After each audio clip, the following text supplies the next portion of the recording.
Spirit Talk.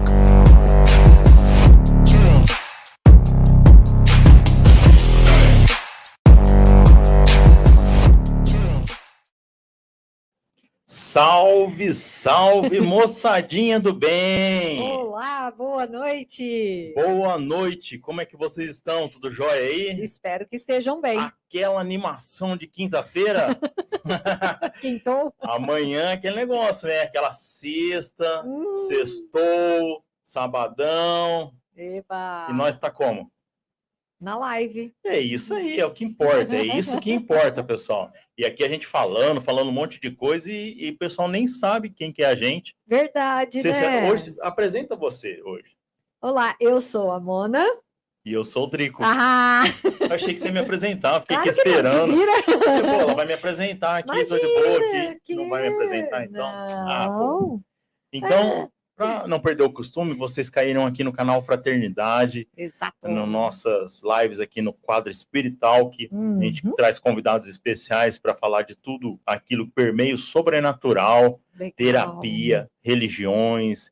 E hoje...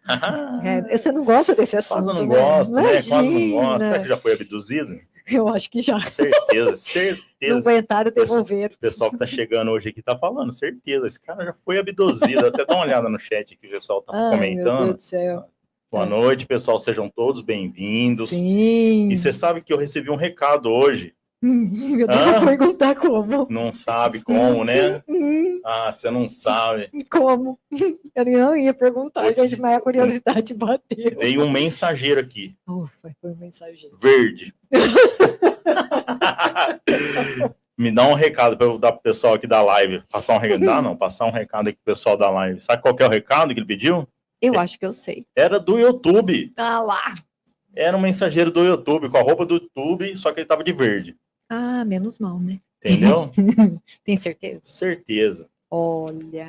Brincadeiras à parte, pessoal, a gente sempre descontrai um pouco aqui, mas é para pedir para vocês se inscreverem no nosso canal, curtir, compartilhar, porque isso nos ajuda bastante a levar o nosso conteúdo, né, as nossas lives para mais pessoas que gostem do assunto.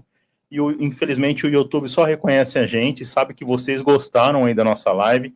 Quando vocês curtem aí, deixa aquele joinha bonitinho, se inscreve no nosso canal, aquele botãozinho aqui, ó, inscrever-se, e compartilha aí com o pessoal, o grupo da família, o pessoal da oficina lá, da funilaria, o pessoal do beach tênis, os amigos, os inimigos. Os amigos, inimigos, importante levar a nossa mensagem e vocês ajudarem, nos ajudarem a ajudar vocês. É isso aí?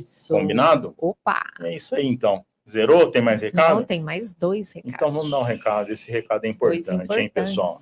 Esse recado é show de bola, porque é um recado aí que vai estar ajudando a quem precisa. Exato. Então nós estamos aí fazendo a divulgação da campanha aí que está ajudando o pessoal lá do Rio Grande do Sul, que passaram recentemente pela tragédia lá. E tem uns amigos nossos aqui do canal Fenomenal RS, que é o mesmo canal aí do segmento, nosso mesmo segmento aqui, sim, está fazendo uma campanha de arrecadação de donativos para aqueles que estão necessitando de auxílio, necessitando de ajuda. Então, Fenomenal, Rochelle, o Emerson, são de lá do Rio Grande do Sul, de Porto Alegre. Então, eles estão vendo de perto o que está acontecendo com os nossos amigos lá, com os nossos irmãos, e estão se mobilizando para arrecadar fundos, né? Vocês estão vendo aqui um e-mail que é o Pix, né? fenomenalrs@hotmail.com, e o QR Code lá em cima também, só apontar o celular lá. Não tem um valor específico, tá? Qualquer valor, tá? Que eles estão fazendo? Comprando coisas que as pessoas precisam e perderam aí na enchente, como às vezes uma garrafa de café, talheres, pratos, xícara, copo, coisas de higiene pessoal. Exato. Que talvez a ajuda humanitária não vai chegar para suprir essa necessidade. Sim. Então, eles estão fazendo essa arrecadação e estão colocando toda a transparência da campanha nas suas redes sociais, no Instagram e no YouTube. Então, convido vocês a se inscreverem lá também, Fenomenal RS, e lá eles mostram tanto a entrega, né, das doações, dos materiais, quanto também a transparência da campanha. Isso, as prestações de contas são feitas. Maravilha. Certo? E o QR Code vai ficar lá em cima durante a live. Então, quem puder ajudar aí, se sinta abençoado aí pela graça, né? De ajudar aqueles irmãos que tanto precisam. Exato. Combinadérrimo. Muito Tem combinado. essa palavra, combinadérrimo? Ah, se não tiver, acabou de inventar. E aí, zerou de... Claro que não. Que tem? Não, eu acho que você não sabe, você não leu o roteiro. Aqui, ó. Ah, ele sabe. Claro que eu sei. Parabéns. O nosso momento fraternal. Todos os dias, às 7 horas da manhã, pílulas de otimismo, para a gente começar o dia bem, com alegria, pensamento positivo, para trabalhar, né? Começar aquele dia e falar, não, vou firme e forte, né? Que nem cair de pé, igual diz o Drico, né? Então, todos os dias, às 7 horas da manhã, momento fraternal. Na onde, Drico? Neste canal, 7 horas da manhã, a partir das 7, shorts diários com mensagens de otimismo, incentivo, motivação, tudo aquilo que te deixa lá em alto astral. Exato. E também para quem for de TikTok e Instagram, se inscreva lá, segue lá a gente no @Momento Fraternal, com o mesmo conteúdo. Você vai lá de manhãzinha, lendo o seu feed lá, vai aparecer a nossa mensagem. Exato. Combinado? Opa, zerou? Agora zerou, né? Você tá doidinho para ir para a live, né? Nossa, tô curioso demais. É um assunto que você não gosta? Então, apresentar o nosso convidado de hoje. Opa, vamos lá. Que é produtor do filme Momento do Contato, Caso Varginha. Eu não ia falar em inglês, que é Moment of Contact. Ah, tá podendo, perfeito. Hein? Momento do Contato, Caso Varginha, do cineasta James Fox, consultor da série de Carona com os OVNIs da History Channel, pesquisador e ufólogo brasileiro. Seja bem-vindo, nosso amigo Marco Leal. Boa noite, Marco. Boa noite, Drico. Boa noite, Mona. Obrigado pelo convite, né, de a gente estar aqui hoje para falar um pouquinho desse assunto tão polêmico e que a gente gosta muito, né? Verdade, te agradecer demais, Marco. Eu tenho a sua agenda, o quanto cheia de convites, de tanta coisa relacionada a esse assunto, né? Teu trabalho também, né? Então, um prazer receber você aqui. Ficamos muito contentes com o convite. Com a sua presença, né? De você aceitar o nosso convite. Estou até nervoso aqui, porque eu achei que a gente ia ser abduzido nesse meio tempo e não fomos, graças a Deus. Estamos aqui para conversar. Eu estou duvidando que você não. Que bom. Nem fale, viu? Brincadeiras à parte aí, Marco. Realmente é um prazer receber você aqui. Sim. E esse assunto, que nem você disse, é um assunto aí que ronda o imaginário dos brasileiros. Eu acho que do universo aí ufológico estrangeiro também, né? Porque se motivou o James vir aqui fazer esse filme aqui, né? E ele é tão intrigado com isso, né? É um assunto que eu tenho certeza que ronda aí os imaginários ufológicos, né? Porque é um caso bem completo, né, Marco? Nem fale, viu? Olha, é um caso, assim, que eu digo, é um quebra-cabeça muito grande, né? Esse caso Varginha começou lá em 96, aquela curiosidade de a gente querer saber. Na época, eu tinha 10 anos só naquela época, né? E você imagina só aquelas reportagens que apareciam, inclusive do Fantástico, dos meios de comunicação. A gente não tinha internet, né, para pesquisar, então eu ficava doidinho, mesmo com os 10 anos lá, querendo saber. Curiosidade, né, porque o Fantástico, que eu me lembro, tratou esse caso, as primeiras reportagens, assim, com uma seriedade, né? Então, aquilo motivou, né, essa questão de os ufólogos também, que os antigos pesquisadores que continuam aí até hoje, né, que fizeram um excelente trabalho lá em Varginha e conseguiram combinar aí muitas das informações que a gente tem hoje sobre esse incidente que aconteceu lá, misterioso, né? Eu também lembro muito bem, você falou, né? Eu tinha um pouquinho mais, tinha 16 para 17. Exato. E aqui a gente mora no interior aqui de São Paulo, perto de Barretos, e a cidade ficou empolvorosa porque você não tinha internet, você não tinha outro meio de comunicação a não ser a Globo, né? E isso, né, virou um comentário geral na cidade também. e teve, se eu não me engano, a proximidade também dos casos dos chupacabras, né, que foram relatados também naquela época, e isso assustou, né? Muita gente tinha medo de sair de casa. Eu queria saber de você se você acha que esse é o maior caso ufológico do Brasil. Então, acho que o que ficou conhecido, assim, por esse ser recente também, né, que aconteceu em 96, apenas 28 anos, ele é um dos mais emblemáticos, mas o Brasil tem, assim, inúmeros casos fantásticos, ufológicos, que às vezes não são tão conhecidos, né?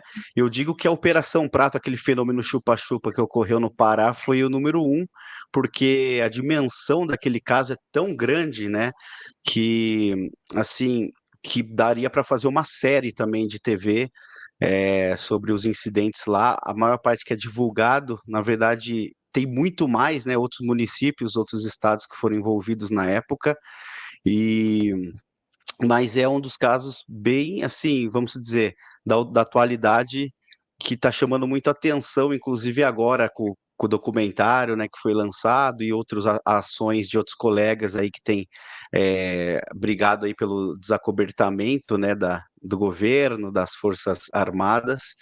E o documentário, assim, acho que foi um divisor, assim, de águas também, para que encorajasse outras pessoas que se envolveram com esses fatos, que ainda estão no anonimato, a de repente vir falar, né, o que se sabe e tal. A gente, inclusive, percebeu que, por parte da área médica, da área de saúde de Varginha, a gente teve uma sorte ali, graças ao documentário, né, é, de que essas pessoas entraram em contato com a gente e disseram que o que eles souberam na época. Inclusive, acho que o que se destaca é a entrevista que a gente fez com o Dr. Ítalo Venturelli, né, um neurocirurgião que comenta sobre aquele dia, né, o incidente do dia 20 de janeiro, e que ele estava trabalhando no hospital regional e que um amigo dele teria filmado com uma câmera, né, pessoal, ali escondido da parte do exército, parte do vídeo dessa criatura,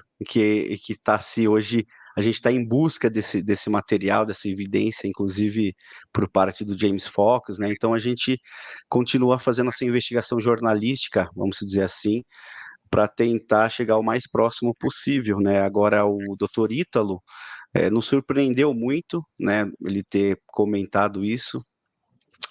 Inclusive está no YouTube já essa entrevista lá no nosso canal. E assim, vamos ver se a gente consegue mais evidências aí que comprovem que esse caso realmente ocorreu lá, né? Porque o caso, a gente fala que 40% de tudo que aconteceu é o que a gente conhece hoje, né? Assim, 45% tem uma grande parte que a gente desconhece, né? Então, com o passar do tempo, vamos ver se essas evidências, essas questões vão vindo à tona, né? Show de bola. Nós vamos esmiuçar esse caso aí. Eu sei que a filmagem, né, será o santo grau, né? É o santo grau, né, disso tudo, né? Mas Isso. para a gente começar do começo, Marco, eu sei que as pessoas, os convidados, as pessoas se inspiram muitas vezes nos nossos convidados, né? Quer saber um pouco do começo também, como que seguiu a carreira, como que entrou nesse universo. Então, eu queria que você contasse aí para inspirar as pessoas também, como que começou sua vida na ufologia, como que te levou, foi o caso Varginha que te levou para esse universo. Eu queria que você contasse um pouquinho aí para o pessoal. Ah, legal, Drico. Então, a ufologia, acho que a gente que gosta, assim, que, né, vai depois a campo, assim, acho que a gente já nasce com aquele bichinho que o saudoso Gevaer falava, né, que parece que um bichinho pica a gente desde a infância ali, e a gente passa a gostar. Eu sempre gostei meio que do assunto, mas eu comecei a ver, né, a ter um pouco mais, a prestar um pouco mais de atenção a partir dos programas que passavam na televisão na época, que inclusive o Globo Repórter fazia várias matérias interessantes sobre o tema, né? Eu lembro que em 94 já, né, apenas com 8 anos, 7 anos, eu já assistia, eu já achava muito interessante, curiosidade, né? Tinha uma curiosidade, ficava curioso. E aí, quando foi em 96, que eu lembro que daí em 95 foi divulgado aquele vídeo que daí o mundo inteiro parou para assistir, inclusive aqui no Brasil a Globo comprou por R$ 1 milhão na época, acho que US$ 1 milhão na época, os direitos autorais daquele vídeo da autópsia do ET, não sei se vocês lembram que passou, Sim, né, no ano sim. de 95, e aí isso não se sabia na época, né, depois o Rei Santilli, que foi o autor que ele produziu esse vídeo, ele veio dizer que era um fake, né, aí Em deixou Rússia, muita né? gente aborrecido e tal. Aí eu me lembro que isso aí foi já ali no meio de 95, aí quando foi 96, logo no início de 96, janeiro, né, aconteceu esse caso aí lá de Varginha e fevereiro já começou a veicular as primeiras reportagens nacionalmente, e aí foi que acho que deu aquele start, assim, falar, meu Deus, né? Eu lembro que batia uma vontade assim, nossa, o que será que está acontecendo? Será que isso existe mesmo? Queria estar junto com os caras lá, com o Birajara, com o Pacatini, com o pessoal investigando, né? Eu só tinha 10 anos e bateu aquela vontade.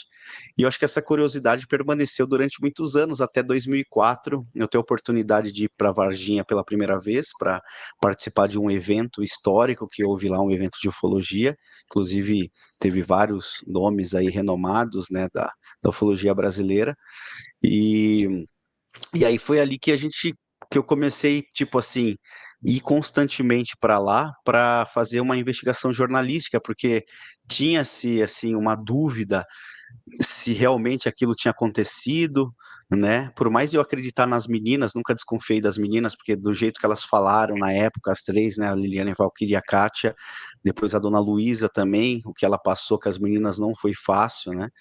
E que a gente ficou um pouco bravo depois com o Cacete Planeta, com outros meios de humor aí, né, da comunicação, que começou a denigrir, tirar a credibilidade do caso, né, mas eu lembro que não somente o caso Varginha, mas 96 foi um grande ano, vamos dizer assim, 96, 97, 98 para a ufologia brasileira. Eu costumo comentar que foi a era de ouro da ufologia, porque início a gente teve o caso Varginha, e logo depois começou os ataques do chupacabras, que daí começou a infestar, né? Aí aquele mesmo ano teve uma grande manifestação de OVNIs que a maior parte da população da cidade de Guarabira, no Pará, também avistaram, né?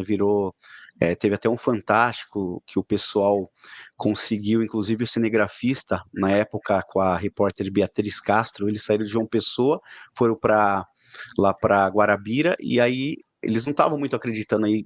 Hoje as pessoas podem encontrar no YouTube, tem esse fantástico da época, de 96, mostrando as pessoas aguçadas, tudo correndo na rua, olhando para o céu, porque estavam aparecendo vários objetos de formatos diferentes no céu, e aí, para surpresa, né, a Globo, na época, que tinha, né, aquela câmera já apropriada, conseguiu filmar alguma dessas evoluções desses objetos, dessas coisas estranhas que voavam no céu. E aí eu lembro que, inclusive, a Beatriz Castro pediu para sair, né, de Guarabira, voltar na mesma noite, porque ela estava com medo e tal.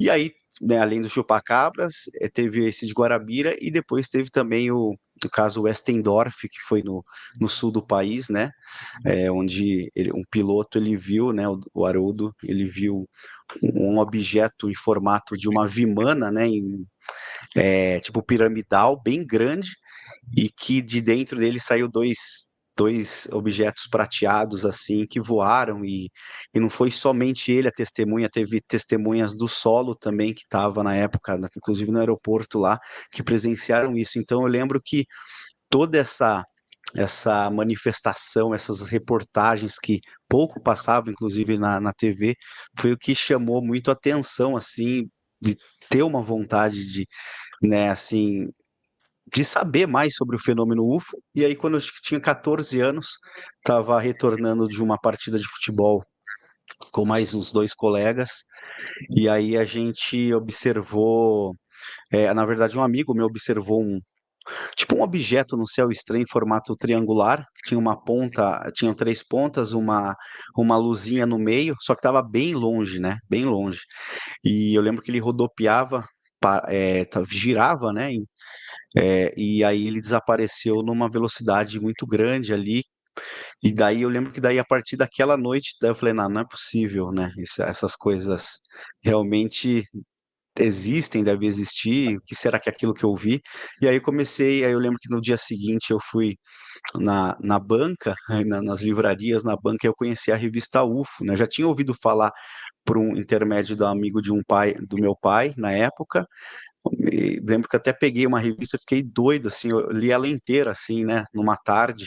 Aí Daí depois disso eu fui procurar a revista UFA e fui encontrar várias outras edições e achei vários livros, aí comecei a pesquisar, a ler, né, sobre o assunto e resolvi daí montar um grupo na adolescência, vamos dizer assim, um grupo de pesquisa de campo, né, que seria a raiz da ufologia, para a gente investigar esses casos da questão jornalística na nossa região, né? Eu lembro que daí na nossa região aqui interior, como aí em Bebedouro, em Brotas, aqui também em Sorocaba, e Araçoiaba da Serra e Peró, né, Votorantim, tinha muitos casos de avistamentos que foram reportados nos jornais locais. Aí eu lembro que a gente pegou esses arquivos na época nos jornais locais, aí tinha matérias de 1950, 60, 70, né, correlacionados à nossa região, e tinha alguns recentes ali do anos 2000, 2001,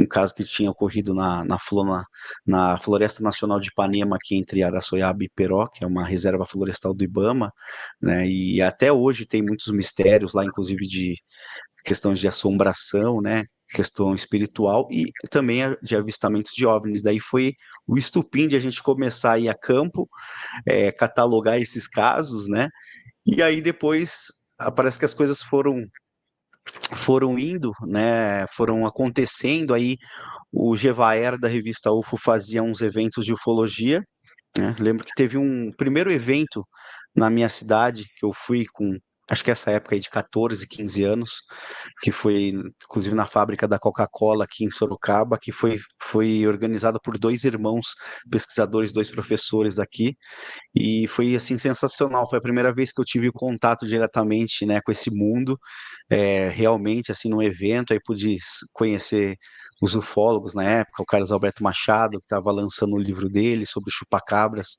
Para quem não conhece, Carlos Alberto Machado, ele é um dos principais investigadores aí do caso chupacabras, né, no Brasil e também fora. Bem reconhecido. Aí tem Rafael Cury, já em memória, né? Rodolfo Eltai, e aí comecei, falei, nossa, que doideira, será que isso realmente existe, né? Porque eles davam com tantos detalhes os casos que eles investigavam, e aí foi que daí eu resolvi daí montar mesmo, e começamos a ir. Aí teve o evento em Guarujá, o primeiro que eu fui assim fora, que daí eu conheci o Gevaera, e daí tipo, comecei a acompanhar e foram acontecendo as coisas, né? Daí, 2011, tive a oportunidade de conhecer o James Fox numa conferência que ele veio fazer em Peruíbe, né? E aí ele ficou uma semana a mais no Brasil, a gente viajou, eu lembro que ele não acreditava no caso Varginha, né? E aí foi o primeiro contato, vamos dizer assim, que eu tive com o audiovisual, de poder trabalhar, que ele convidou na época, eu lembro, para perguntou se tinha capacidade de fazer uma produção para uma série americana chamada Chasing UFOs, que eles iam gravar um episódio aqui no Brasil, né? E aí foi que eles entraram. Ele perguntou: você acha que você consegue? Eu falei: olha, eu não sei, porque a maior parte das meninas ali, né? Todas as três meninas, mais as outras testemunhas, não falam mais no assunto, né? Vamos dizer assim, tava meio que morto ali em 2011 o caso. As pessoas não falavam sobre isso. Lembro da dificuldade que foi para conseguir convencê-las para pelo menos aparecer no documentário, nesse Eu, episódio. eu uma barreira, E né? daí foi o primeiro contato assim mesmo, né, com a questão do audiovisual.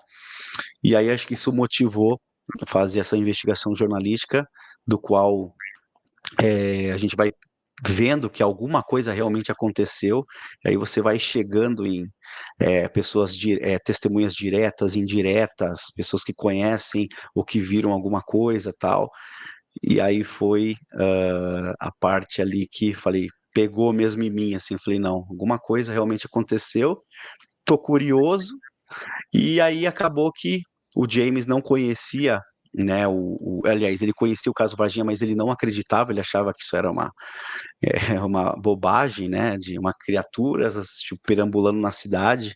Ele é uma pessoa muito pé no chão, se as pessoas que conhecem dos documentários dele, muito pé no chão, né? Os anteriores, que são voltados ali para testemunhas mais militares, de oficiais do governo e tal. E aí ele foi se fascinando também com a história.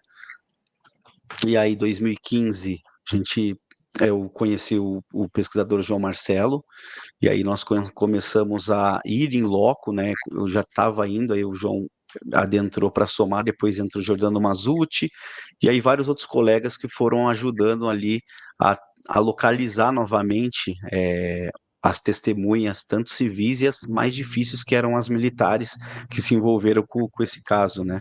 Mas fora isso, teve vários outros casos antes, né? Eu lembro que um dos primeiros eventos também, relembrando aqui do nosso querido amigo Saga, foi lá em Peruíbe, né? Acho que foi a primeira palestra mesmo que eu realizei lá, acho que tinha 18 anos, tinha acabado de fazer 18, 19, ou não, acho que tinha 17 anos na época. E aí conheci o Saga naquela época, né? Ele já vi que ele já era envolvido bem lá em Peruíbe, tinha muitos casos, e tive a oportunidade depois de pesquisar alguns casos em conjunto com ele, não somente lá em Peruíbe, né, entre outros. Legal, cara. História é bacana demais. Muito, Eu tenho muito. certeza que motiva as pessoas, né? Sim. Essa molecada que está vindo novo hoje, né? Com bastante vontade de descobrir as coisas, né? E hoje você tem, né? A internet para facilitar, né? Você tem os documentários, os filmes que esse pessoal que nem você veio na vanguarda produzindo, né? Mandar um abraço aqui para o nosso amigo Saga, que está aqui na audiência. Um grande Ah, ele abraço. está aí? Ele Que tá aqui. legal. Também, professor Fantasma também, nosso amigo aqui, a todos os irmãos que estão aqui, os amigos, deixem suas perguntas aí, que daqui a pouco a gente vai passar aí. Exato. E Marcos, no começo, lá, assim, nos primórdios, a gente tinha uma dificuldade por conta de equipamento. Hoje a gente tem hoje tem drone, a gente acompanhou lá no filme, no documentário, né, o aparato tecnológico, né, para filmar isso aí. Cara, mas por que toda vez que há um avistamento, alguém pega uma câmera na mão, é sempre uma filmagem de TechPix, cara? Por que isso acontece? É uma excelente pergunta, é verdade. Olha, são poucas as filmagens que são nítidas, né? Não sei se é porque as pessoas também ali ficam com muito medo. Inclusive, naquela época era muito mais difícil, né, de conseguir com os aparatos tecnológicos, inclusive da época, que eram ruins, mas tem algumas filmagens dos anos 90, do final dos anos 90, que são de cair o queixo. Duas delas a gente apresentou no documentário, que foi o caso de Capão Redondo, né, que aconteceu em 98, lá em Capão Redondo, e também um caso que aconteceu no Duque de Caxias, que foi um menininho, nas duas Isso, ocasiões, duas crianças você ficou joia. filmando, né? Aconteceram, mas essa é uma pergunta muito difícil, é complicada essa questão ufológica, né? Por que não se tem algo muito nítido hoje publicado, né? Dizem que os governos, existem provas ali, tanto vídeos como fotos, que realmente demonstram com alta qualidade, né, esses fatos, mas é muito complicado. Acho que, não sei se também faz a questão de que tem algum aparato nesse fenômeno que dificulte ali também a questão do registro, né? Uma coisa que eu digo por exemplo, um exemplo é lá da Operação Prato, que aconteceu na época, né, o fenômeno chupa-chupa, quando o capitão Iraji Holanda estava com o grupamento de militares da aeronáutica, eles tiveram lá em Colares, e eles faziam uma vigília, um dos pontos de vigília era no farol, lá de Colares, né? E aí eu tive a oportunidade de conversar com o seu Rosil, que ele está vivo ainda, né? Uma testemunha viva desse caso, e ele era o barqueiro, a única pessoa civil que era assim, que era confiado ao Holanda. E aí ele comentou que na hora que os objetos apareciam muito próximo, eles não conseguiam ver o formato, era muito ruim. Tanto que se você vê as fotos que a própria aeronáutica fez na época, tem uma ou outra que é legal, mas muitas que são não dá assim para ver o que realmente o formato, qual que é. Só que ele comentou que, por exemplo, na época eles tinham um aparato que era tipo uma tela, um visor, né? Isso em 77, que ficava a câmera no tripé, focalizando esses objetos, né? O objeto que aparecia, diz que era uma luminosidade muito intensa, do qual eles não conseguiam assim enxergar o formato, aquela coisa ruim, até ruim para registrar. Só que dentro dessa tela ele tinha um filtro que tirava a luminosidade, e daí eles conseguiam ver os formatos realmente do objeto. Então, comentaram que tinha objeto triangular, objeto em formato de charuto e também objeto em formato clássico, que é o discoidal, né, discoide. Então, é uma, vamos dizer assim, é uma dúvida muito grande, porque hoje, né, com mais dessa tecnologia, a gente não consiga ainda ter um vídeo assim que fala, meu Deus, né?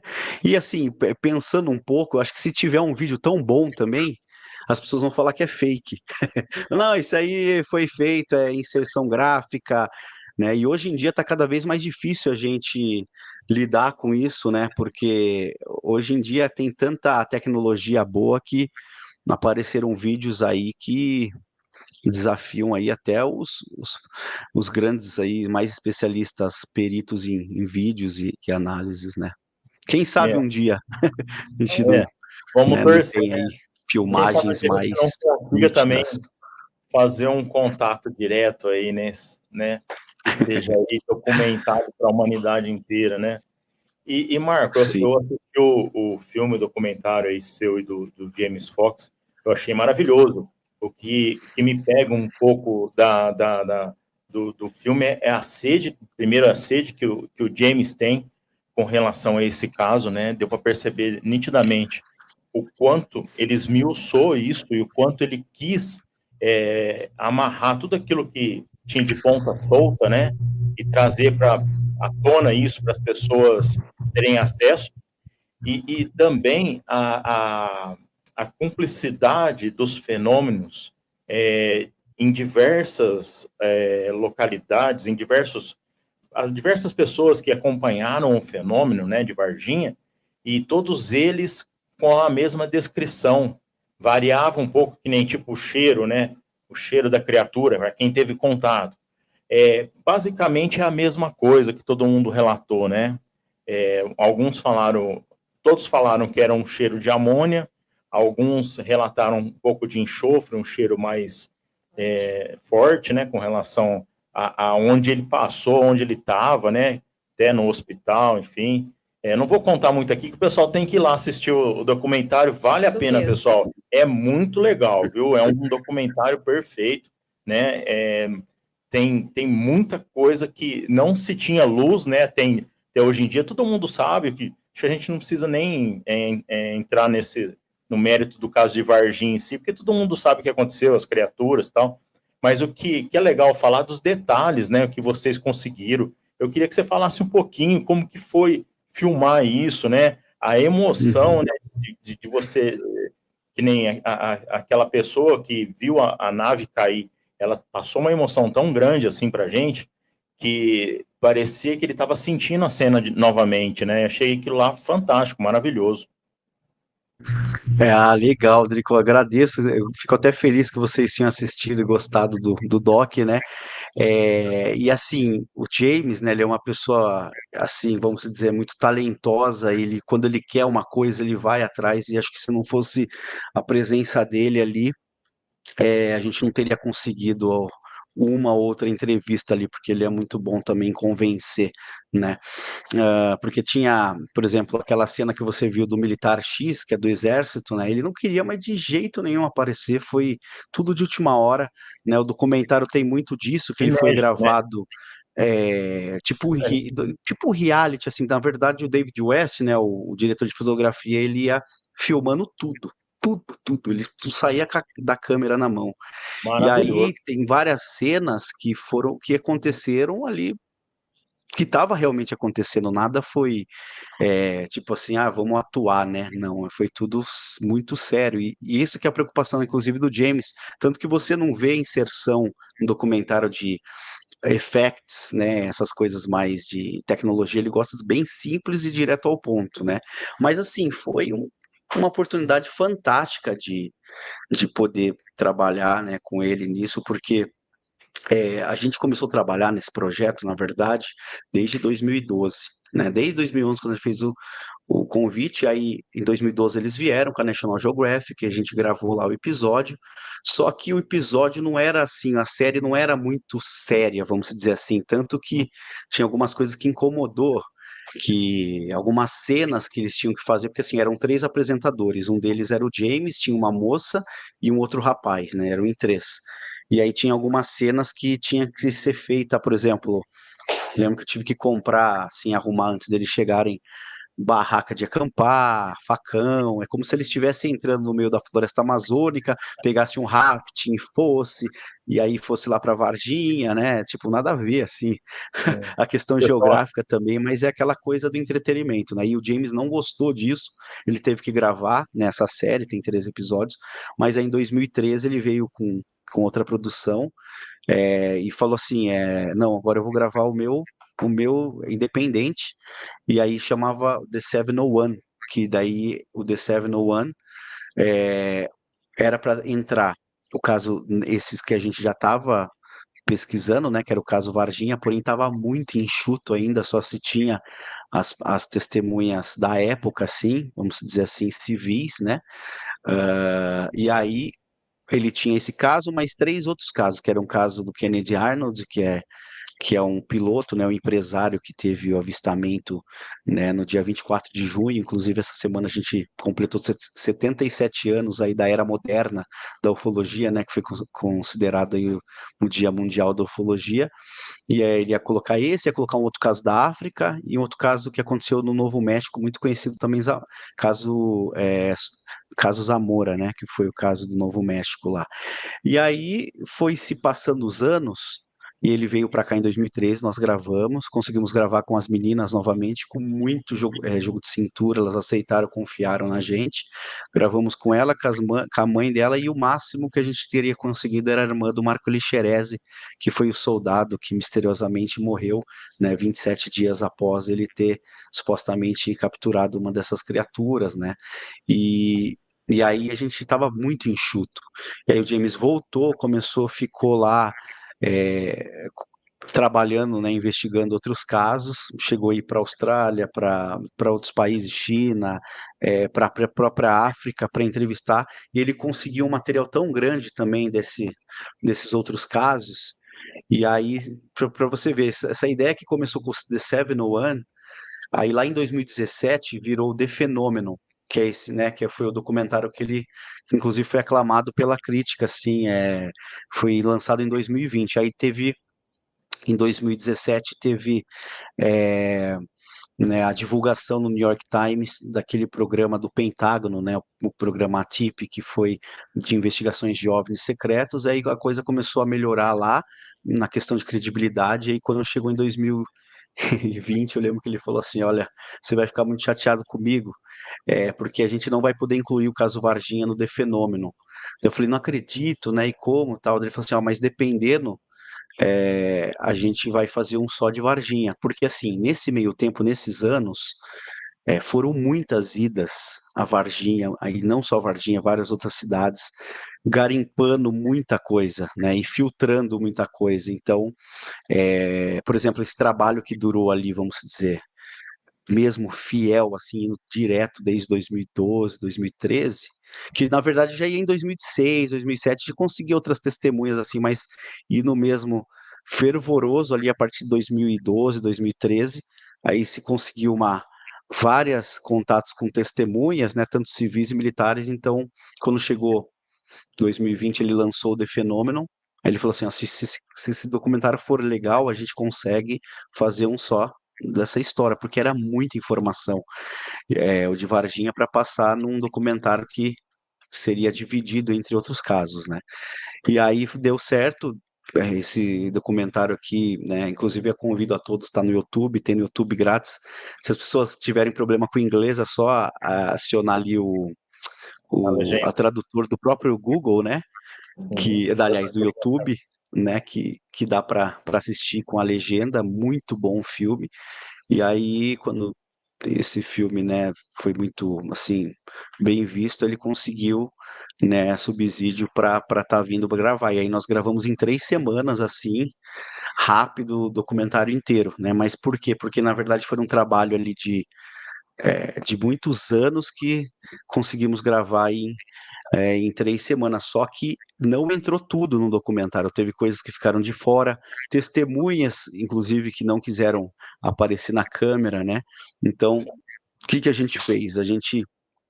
Como a gente tinha a base né, grande pesquisa dos ufólogos anteriores, eles, né, investigaram e deixaram uma baita de um quebra, assim, montaram um quebra-cabeça grande. Então a gente procurou revisitar o caso, revisitar todas as testemunhas que tinham sido citadas e automaticamente a gente foi interligando com outras pessoas diretas e indiretas. Daí você vai fazendo garimpo, filtrando tudo, né?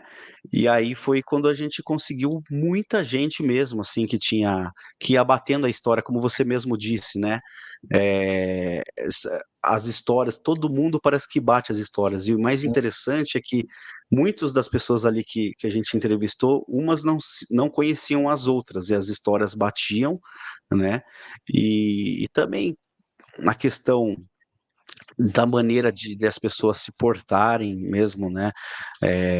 Assim, foi, foi assim incrível poder gravar a maior parte desses É, depoimentos, e acho que o ponto alto ali também foi a gravação com o radiologista, né? Que eu tinha descoberto isso em 2012, ele nunca quis falar, ficou com muito medo, daí como ele entrou, aposentou.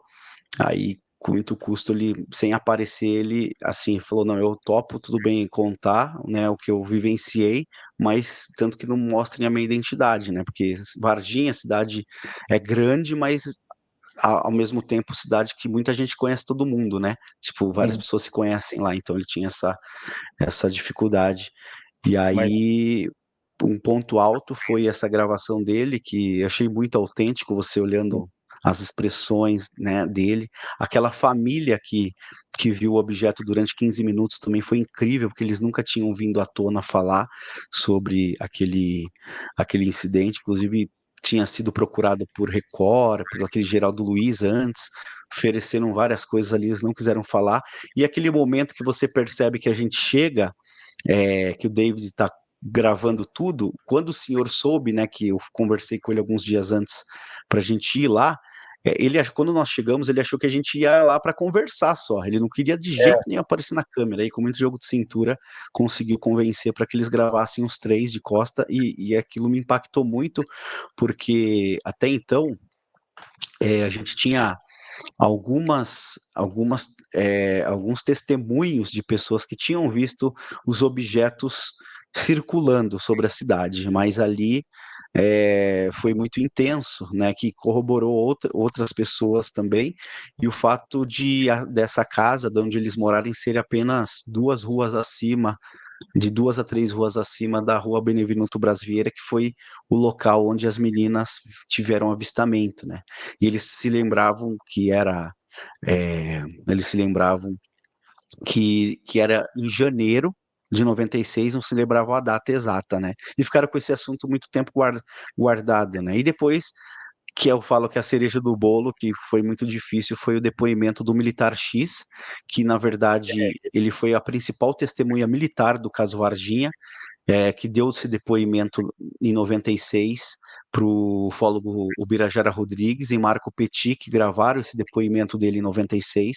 Nunca tornaram público esse vídeo, né, pelo acordo que fizeram, só se acontecesse, por exemplo, alguma coisa com o próprio militar X ou com alguma represária contra os ufólogos na época, né, porque isso estava muito na mídia, só nessas circunstâncias que eles poderiam divulgar aquele vídeo que foi gravado em 96. E para nossa surpresa, depois de muitos anos, a gente conseguiu localizar, né, o João Marcelo, o Jordano Mazzucci, a gente conseguiu localizar ele, né, o Militar X, e aí foram cerca de 10 meses, de negociação para que ele encontrasse com a gente.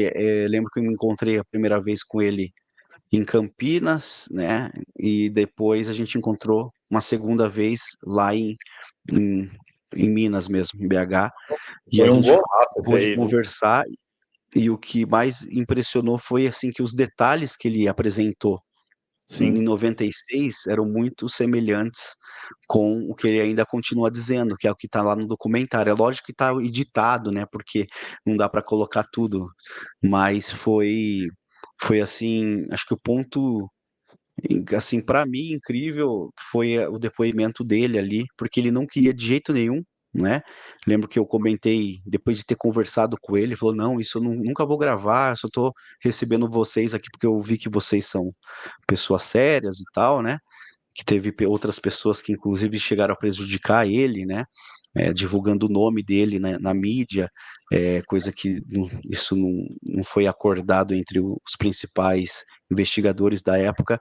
E aí eu lembro que demorou bem para ele pegar essa confiabilidade. E aí, quando foi lá, quando eu falei que o James estava vindo, ele não quis nem saber, não, deixa quieto isso aí para lá e tal.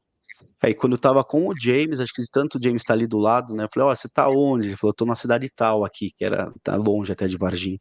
Aí de muito custo ele aceitou que a gente fosse somente conversar com ele. Eu falei, por favor, só conheço o James, vai conversar com ele só quer conversar com você. Aí eu me lembro que nós saímos, deixamos toda a equipe, né, de gravação ficou, e aí só fui eu e ele, viajamos ali cerca de 3 horas e meia até um determinado local, chegamos no local, ele estava com uma outra pessoa, acho que aquela coisa de militar desconfiado pegou a gente e falou, olha, tá bom, agora a gente vai para outro local.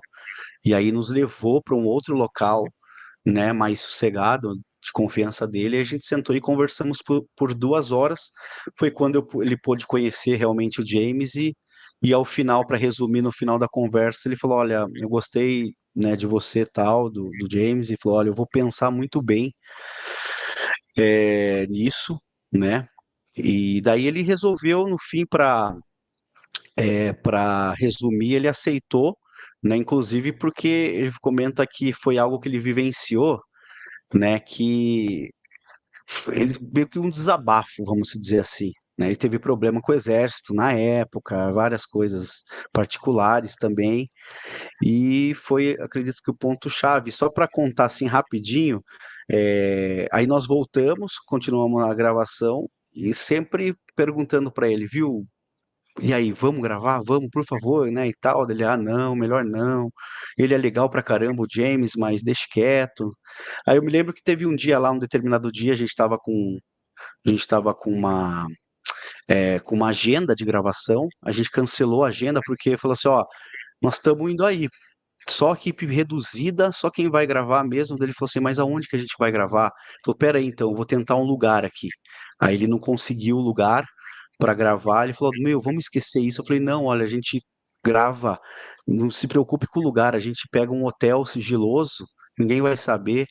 Aí eu falei, ó, a gente já tá no carro, nós estamos saindo daqui, por favor, daí aceitou. Daí aquela cena que você vê que a gente tá na estrada, eu paro, aí a gente ainda tava combinando no meio da estrada indo para saber onde que ia fazer, qual hotel, né, que foi a ideia que eu tive na época, o James também.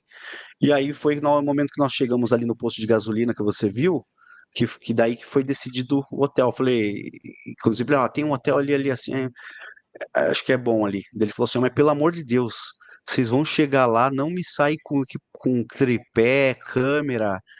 E aí nós lembro que aquela parte que a gente entra no hotel e o James fala para desligar as câmeras, né? Foi no momento que a gente saiu correndo lá para pedir o quarto. Aí nós subimos no quarto, né? Aí percebemos que o quarto era muito pequeno, por exemplo, pelo menos para mim, para o James, para ele, para o Militar X e mais para o técnico de som, né, que estava fazendo, né, o som, e o David West, que era o diretor de fotografia. Aí eu voltei lá, pedimos, não tem outro quarto maior, ele já estava chegando, né?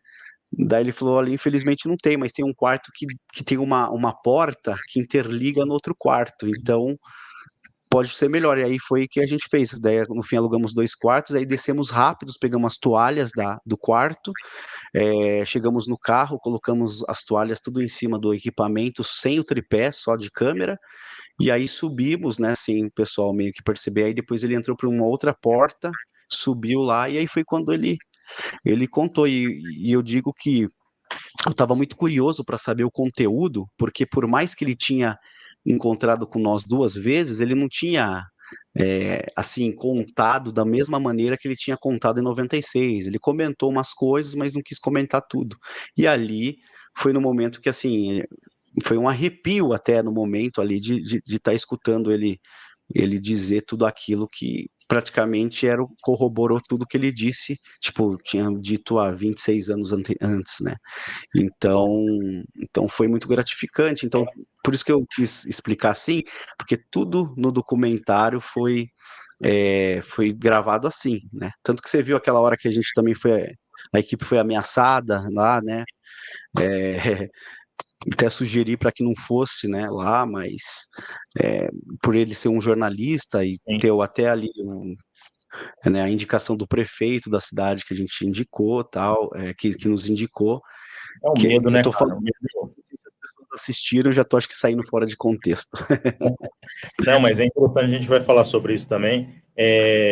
Sem dúvida nenhuma, um golaço de vocês, achei que foi fantástico, porque até então nós não tínhamos nada parecido, né, na mídia, né? Exato. Falava-se do caso, muitos assuntos, né? Muito vago, né? Também, muito, assim, um explicava um pouquinho ali, outro aqui e tal. Aí quando você junta tudo e ainda agrega com coisas inéditas, né? Isso é um tremendo de um golaço. Eu achei que desmontou, né, toda aquela narrativa do comandante, aquela passada de pano do exército, né, que houve lá no final do caso, lá, quando falaram que era, acho que vocês não sei, acho que, se eu não me engano, vocês não mencionaram, né, do mudinho lá, aquela história do mudinho, né, que o exército tentou colocar aquele cidadão no meio lá para falar que era ele. Então, criou-se aquela narrativa, botou medo na cidade inteira, botou medo em quem, né, queria investigar o caso, e aí virou aquela coisa. Então, quando você traz essa testemunha aí, de lá de dentro do exército, você, né, quebra as pernas de todo esse sistema, né? Essa narrativa cai por terra, né? Você escancara realmente a evidência de um caso que realmente aconteceu. E por isso que eu perguntei para você se é o maior caso do Brasil, porque ele só não tem o fim ainda, né? Mas com certeza um dia vai ter, né? Porque alguém vai trazer isso à tona também, né? Espero que seja vocês. E me deu, ô Marco, me deu uma invejinha assim, bem branca, bonitinha, daquele senhor que presenciou a nave caindo naquele local, porque assim, eu senti a emoção que ele sentiu naquele momento. Então, como nós trabalhamos com a percepção de pessoas e também as energias, quando a gente visita locais que tem algo sobrenatural, a gente, né, trabalha, além dos nossos aparelhos, a nossa energia. Sim. Então, mas me deu uma vontade muito grande de visitar aquele local, porque aquele local é um local de muita energia ainda, aquele local, ele está vivo, né, ele pulsa aquele local, né, para ele chegar e sentir aquela emoção que ele sentiu, e isso passar para a gente que está assistindo o vídeo lá, o documentário, foi espetacular. Então, me deu uma vontade de pegar nossos aparelhos aqui e ir até lá, ver se a gente consegue captar alguma mensagem, alguma coisa lá. Ele relata que a nave era um micro-ônibus, algo desse tipo, assim. Em alguns momentos do vídeo, alguns falam também em objeto semelhante a um disco voador. Na sua opinião, eram naves distintas? Por exemplo, essa que caiu era uma nave que realmente teve algum problema, porque ela aconteceu alguma coisa, ela perdeu os tripulantes e ela caiu. E essa outra nave, ela estava passando para ver se ela conseguia recapturar esses indivíduos. É isso? É isso que passou para a gente, mais ou menos? Isso, Drico, isso aí inclusive são hipóteses, né, já colocadas desde a época pelos ufólogos, né, porque eles tinham também muito, se você pegar o livro do Birajara, o livro do Pacatini, né, do próprio Marco Petit, tem muitas não evidência, mas testemunhos de pessoas que estavam vendo objetos diferentes daquela época, né? Então, o que se supõe, né? Que com essa nave que a gente não sabe, né? Alguns ufólogos acreditam que ela foi abatida e caiu, né? E outros acreditam que teria sido um acidente, enfim, né? E aí ela tinha um formato ali de um charuto, né? De um micro-ônibus, vamos dizer, que teria se acidentado. Essas outras aparições que as pessoas viram, elas foram creditadas né, a suposições que seriam os outros, né?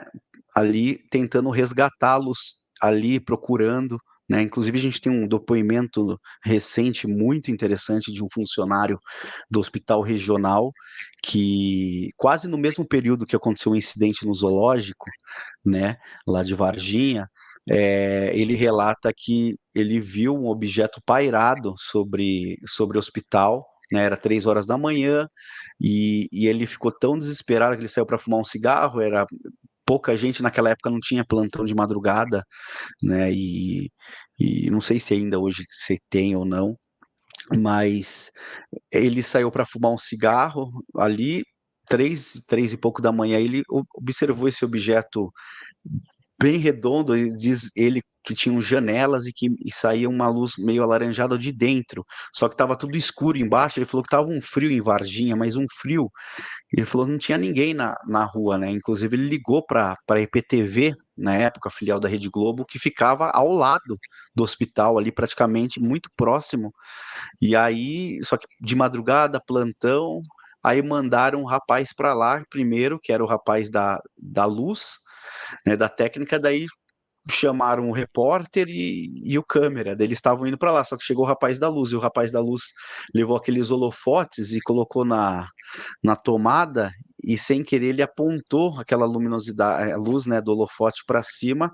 Esse objeto diz que disparou, né, numa velocidade muito intensa. Aí tem mais duas testemunhas porque antes de ele ligar para a IPTV, ele falou: meu Deus do céu, você não posso ver isso sozinho. Aí na época tinha duas funcionárias trabalhando, né, lá no departamento, chamou elas viram também, ficaram desesperadas, se trancaram lá, diz que numa sala, só foram sair no horário do turno, segundo eles, né? E aí quando a reportagem da IPTV chegou, aí eles falaram assim, aí esse rapaz falou: vocês perderam um negócio assim, que ia filmar um negócio inacreditável, que ia mudar tudo.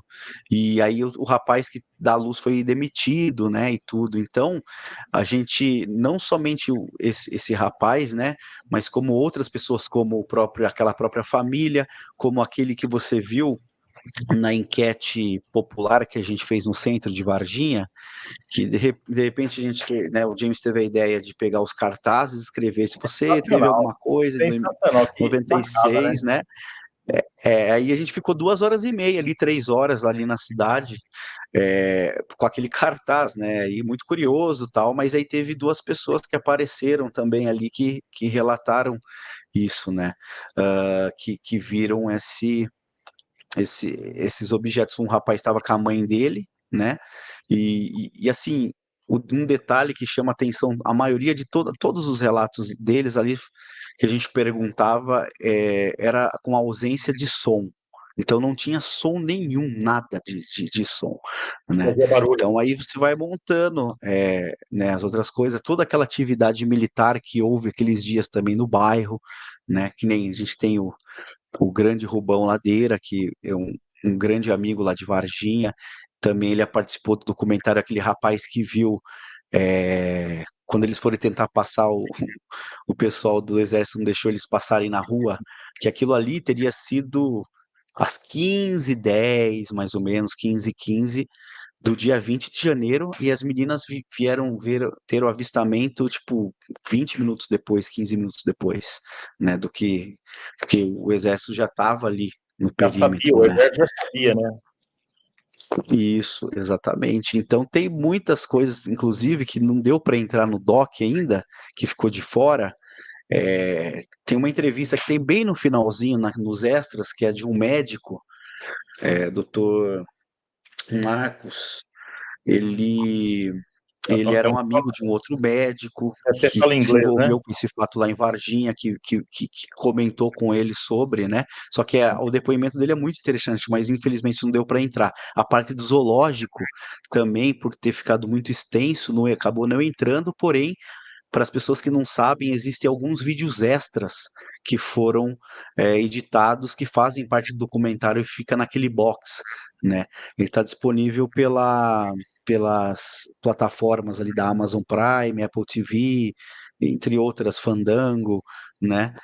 O pessoal que assiste ali para essas plataformas, eu acredito que tem um ou outro que tem esse box, que tem outras entrevistas. Uma entrevista também que foi feita com o veterinário da época, do zoológico, que comenta, né, que aquele incidente que aconteceu no dia 21 de abril, que uma senhora, né, eles estavam lá no salão de festa do zoológico para uma festa de aniversário, e aí a dona Terezinha saiu para fumar um cigarro quando ela avista aquela criatura, só que com as mesmas características físicas relatadas pelas meninas, porém tinha um capacete amarelo, né? E ela ficou muito nervosa. O marido dela era vereador na época, ela chamou, não quis contar, pediu para ir embora. E aí o interessante assim é que o, o veterinário, muito pé no chão, né? Ele fala: olha, eu não sei se é ET, o que que é esse negócio, mas uma coisa que aconteceu muito estranha naquela semana lá, que teve o avistamento dessa senhora, que foi que 5 animais, né? Eles morreram de circunstâncias estranhas, mas 3 eram mais estranhas ainda, porque era uma jaguatirica, uma anta e um veado. Eles se alimentavam de alimentos diferentes e tiveram a mesma intoxicação, né, que foi a intoxicação cáustica aguda intestinal. Aí não se sabe se a água foi contaminada, alguma coisa que contaminou, eles acharam atípico essa contaminação, né? Então é um caso cheio de coisas, né? E quem sabe aí mais para frente surjam outras coisas, né? A gente teve, além do Dr. Ítalo Venturelli, mais 2 médicos, o patologista e o legista, lá que não falavam, que estão falando sobre a contaminação estranha que houve, né, a bactéria que tinha no sistema imunológico do soldado Marco Elixerese, né? Isso é Então, fenomenal também, né? assim, é uma É coisa uma coisa fascinante que você vai vendo, né? essa história do Marco Elixerez é uma coisa que intriga, né, a quem atendeu ele também, porque, pelo que eu entendi, é como se essa bactéria, não que ela não fosse ela desligava o sistema imunológico, né, ela desligava as reações que o sistema imunológico ia ter com relação a ela, né, era uma coisa muito louca, assim, né, que não tem explicação para nós, né, humanos aqui. A gente não tem algo parecido com isso, né? Sim, exatamente. O doutor, inclusive lá, o doutor Lincoln Furtado, né, o Cesário, ele comenta, inclusive, que eles ministraram os melhores medicamentos intravenal na época, que eram os mais potentes, que combatia, né, qualquer tipo de bactéria ali, doença, porque o primeiro quadro, quando ele deu entrada, era de uma pneumonia, né, aguda. E aí eles falaram: ah, vou ministrar, fazer o procedimento normal que a gente sempre faz com pessoas que chegam assim. Só que é isso que você falou. Parece que essa bactéria, né, assim, alterou ali o sistema imunológico dele, do qual esses antibióticos fortes da época não fizeram nenhum efeito. Pelo contrário, diz que piorou, ele viu o quadro dele piorou, né, de um dia para o outro, e em 48 horas de ele ter dado entrada no CTI, ele veio, infelizmente, a óbito. Só que interessante também que ele não sentia, me parece que ele não sentia nada, porque a médica, a irmã dele, a Marta Tavares, comenta que ele, quando ela estava lá com ele estava já internado, diz que ele falava: pergunta para o médico o que que eu tenho, quero saber o que que eu tenho, porque tipo, eu não estou sentindo nada, né, e tal. E aí ele falou nessa parte um pouco mais de testemunho, mas aí agora, recentemente, a gente teve o doutor Janine, João Macuco Janine, que é um patologista super conhecido, inclusive nacionalmente, trabalhou em casos de repercussão nacional, em questão de patologia, e ele foi ele foi a pessoa que estudou, né, pesquisou os fragmentos que a gente fala os órgãos, né?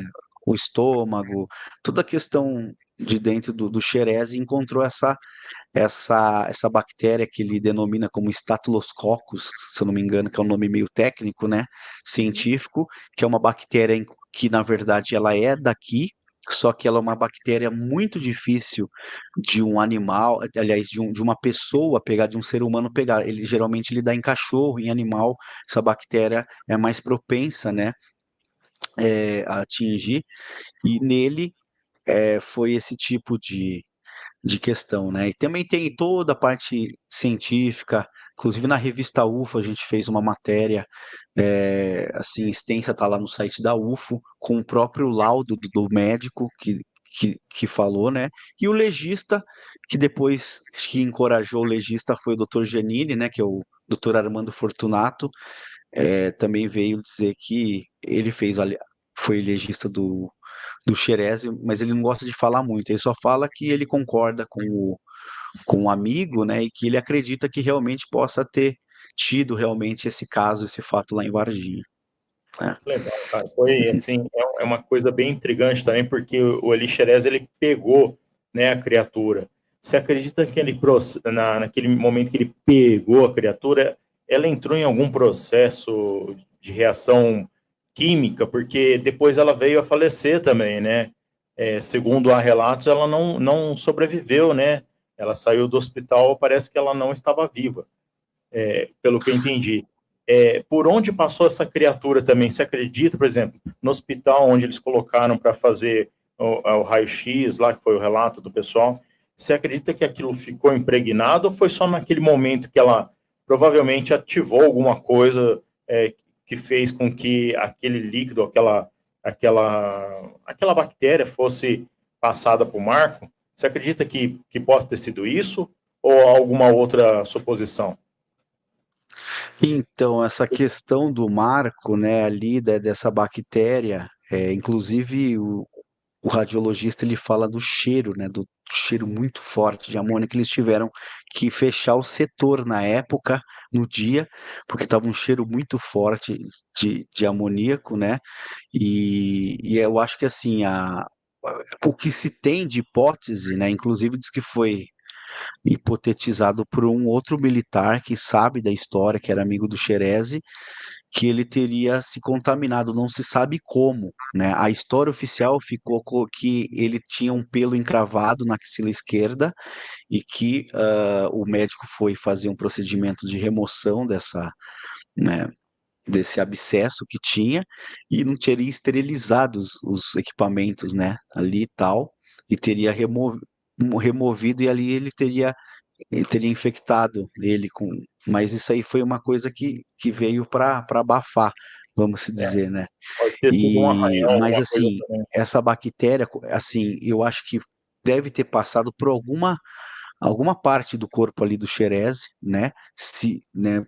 Pelo que foi relatado na época, e segundo as testemunhas, inclusive por parte do Corpo de Bombeiros, que foi responsável pela primeira captura na parte da manhã, antes das meninas verem, teve uma captura no bairro Jardim Andere, né? Na parte da manhã, das 10, 10 e meia da manhã, e que eles comentam que essa criatura ela estava bobada, muito fraca, né? Estava viva ainda. Segundo o Birajara Rodrigues, ela foi retirada viva ainda do Hospital Humanitas, se eu não me engano, né? Que ele comenta lá no documentário, que ele está Sim. junto com o Roger Lear, e daí e foi levado para a Escola Sargento das Armas e de lá foi levado para Campinas, né? Foi para a Escola Preparatória de Cadetes, o primeiro destino, porém eles acho que não ficou, essas caixas não ficaram lá, eles já levaram direto para a Unicamp, para o Hospital das Clínicas, né? Do qual a gente soube depois que teve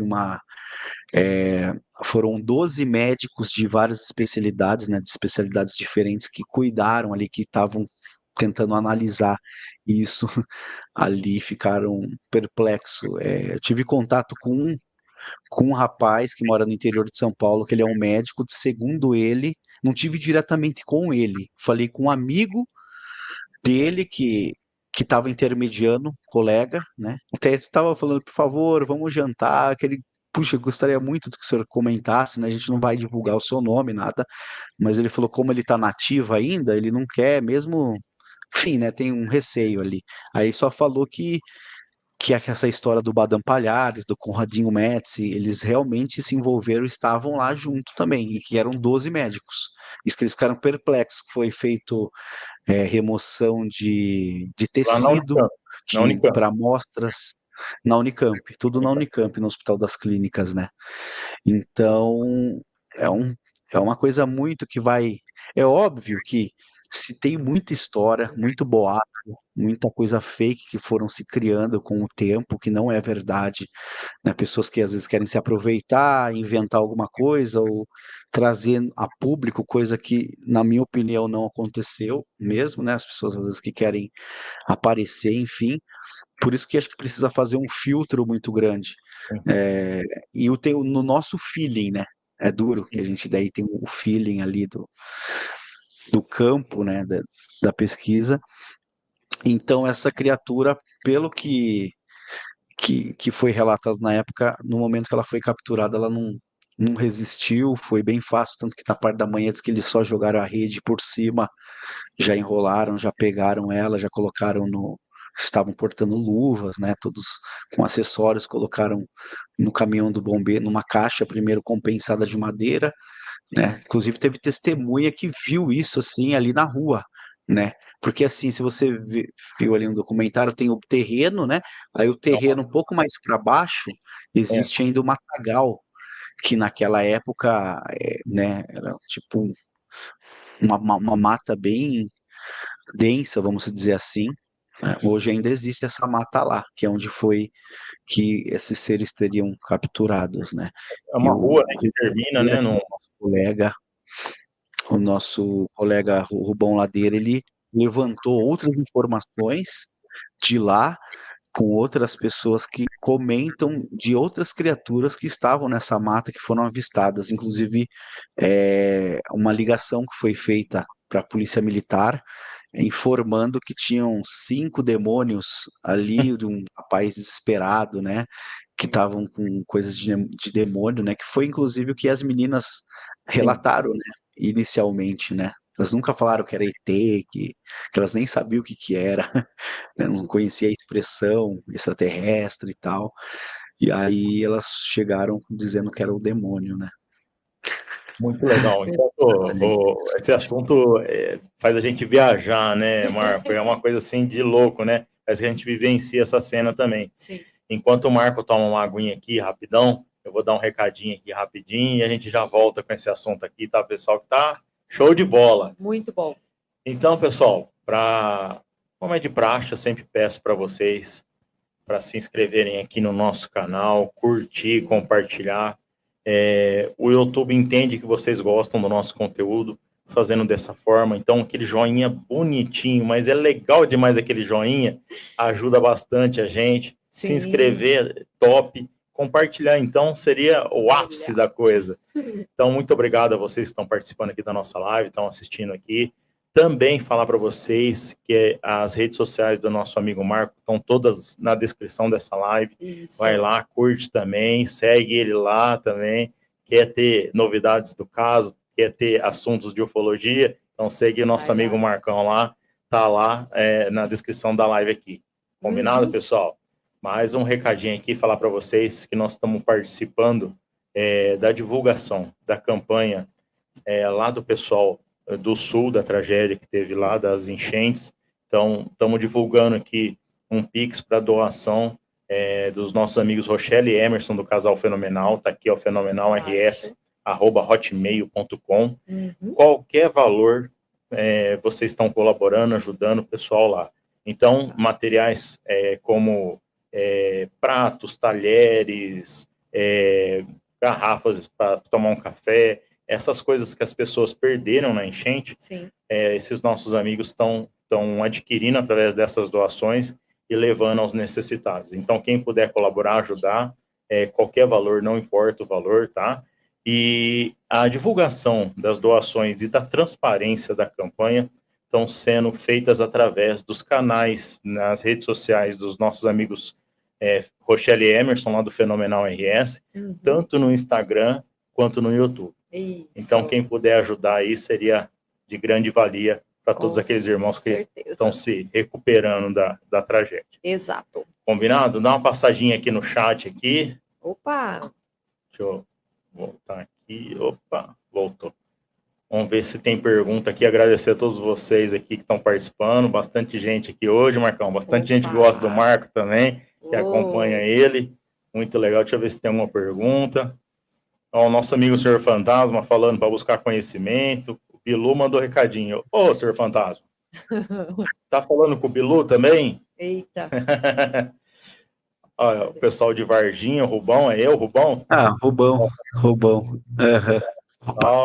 Isso, achei que estava mutado aqui. Isso, Rubão tá aí, ó. Agora que eu estava vendo aqui o chat, vários amigos aí.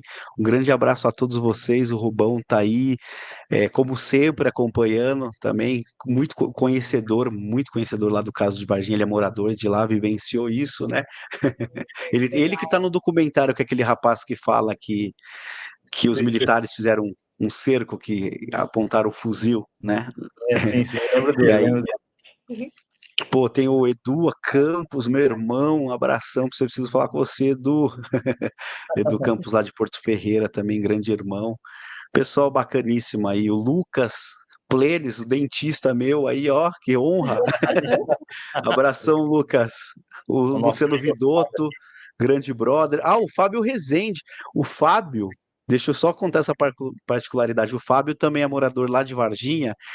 Quando eu tive a primeira vez lá com o James Fox, foi graças a ele que a gente conseguiu, assim, convencer as meninas, porque assim, ele era amigo das meninas, e quando a gente foi conversar, inclusive com o Gevaer tava, elas trataram a gente bem, mas falaram, a gente não quer participar, mas aí foi graças ao Fabião, faz tempo, ao Fábio, que ele nos ajudou a intermediar melhor, né? Falou, tentou convencer elas ali, daí a partir deles, as irmãs lá concordaram. Então, um abração para você, Fabião. Valeu. Muito bom, O muito bom. Edu. O Edu pergunta, Marcão, acredita que na região de Varginha, São Tomé, seria um dos chakras da Terra? Acho que ele está falando de questão de energia, né? De portais, alguma coisa assim.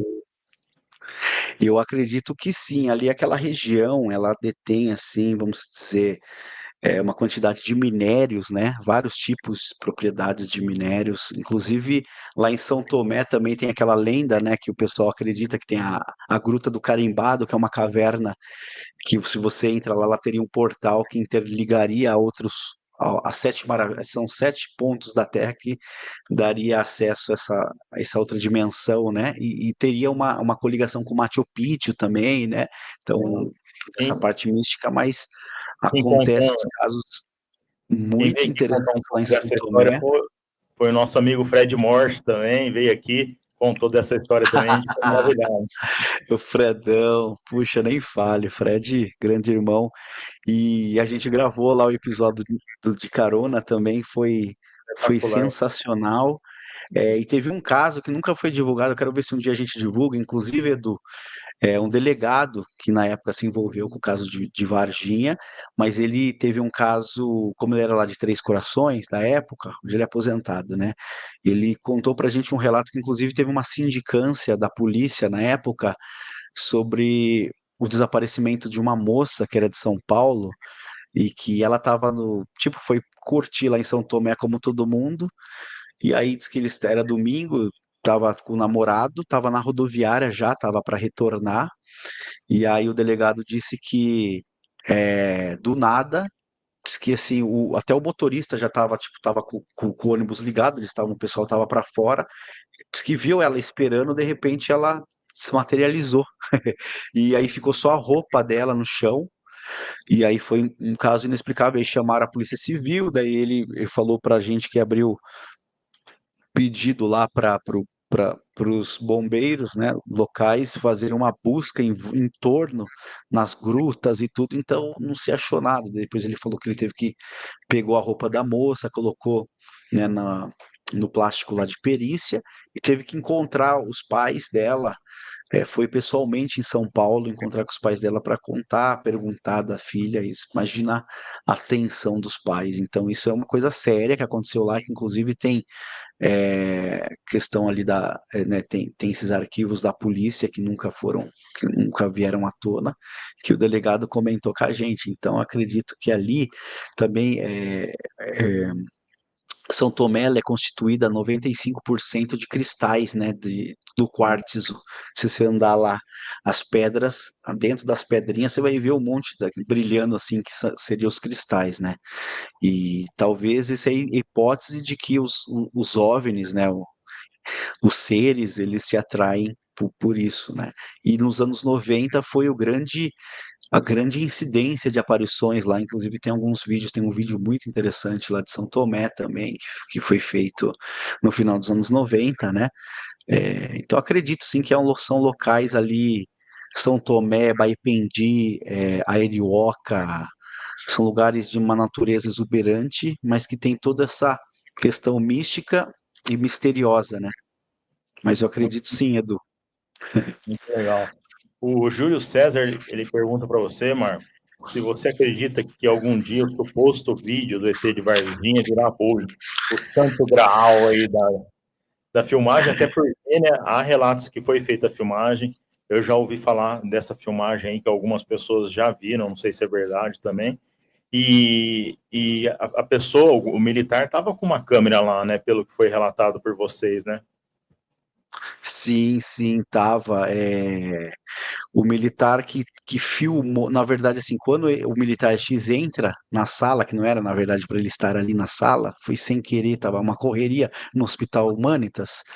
Aí ele conta até, inclusive, que é isso que acho que não sei se entrou no documentário, mas ele comenta que o que chamou a atenção dele, que era para ele ter esperado, ele estacionou o caminhão lá atrás, e aí ele percebeu que o capitão, um membro do corpo de bombeiros, saiu com a mão na boca, parecia meio desorientado, assim, né?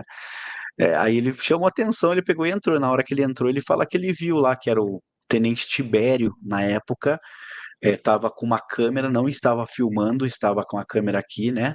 E Sim. eles estavam, os médicos em volta da caixa, fazendo anotações.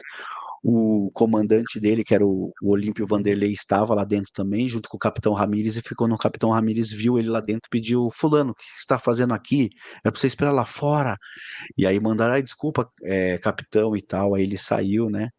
Então, é assim, o que que acontece? Essa parte, Júlio, da parte do exército, acredito que nunca virá à tona, porque isso é um sigilo, é algo que o próprio Militar X falou que muita parte da operação foi filmada, só que, assim, o que a gente acredita que vai vir à tona um dia é um vídeo civil que tem lá em Varginha, a princípio, a gente acredita que realmente existe esse vídeo, porque a gente chegou muito próximo, inclusive chegamos na pessoa, na família que teria isso, e depois ainda do médico Ítalo Venturelli, o neurocirurgião, ter comentado sobre isso, né, e falado que ele assistiu o vídeo, dá inclusive detalhes ali, né, se vocês depois forem assistir a entrevista, tem partes da entrevista que parece que o próprio Dr. Ítalo estava lá, só que ele não fala assim, que parece que ele estava ali na sala, junto com na criatura, porque tem hora que ele assim, é, umas dicas, uns negócios assim que você começa a Fala analisar, né? Mas ele aí fala, entre não, linhas. tudo que eu vi foi no vídeo desse meu amigo que filmou. Só que esse amigo dele, infelizmente, faleceu já, esse médico, em 2018. E ele teria mostrado esse vídeo para um outro neurocirurgião também, né? E aí nós tivemos na casa da esposa dele, ela deu risada assim um pouco, falou que isso não existe, que na verdade não existiria. Essa primeira vez que eu fui lá, antes de conhecer o Dr. Ítalo, né? A gente chegou na família, tive com ela negou. Lembro que eu saí de lá um pouco chateado até, né, tal.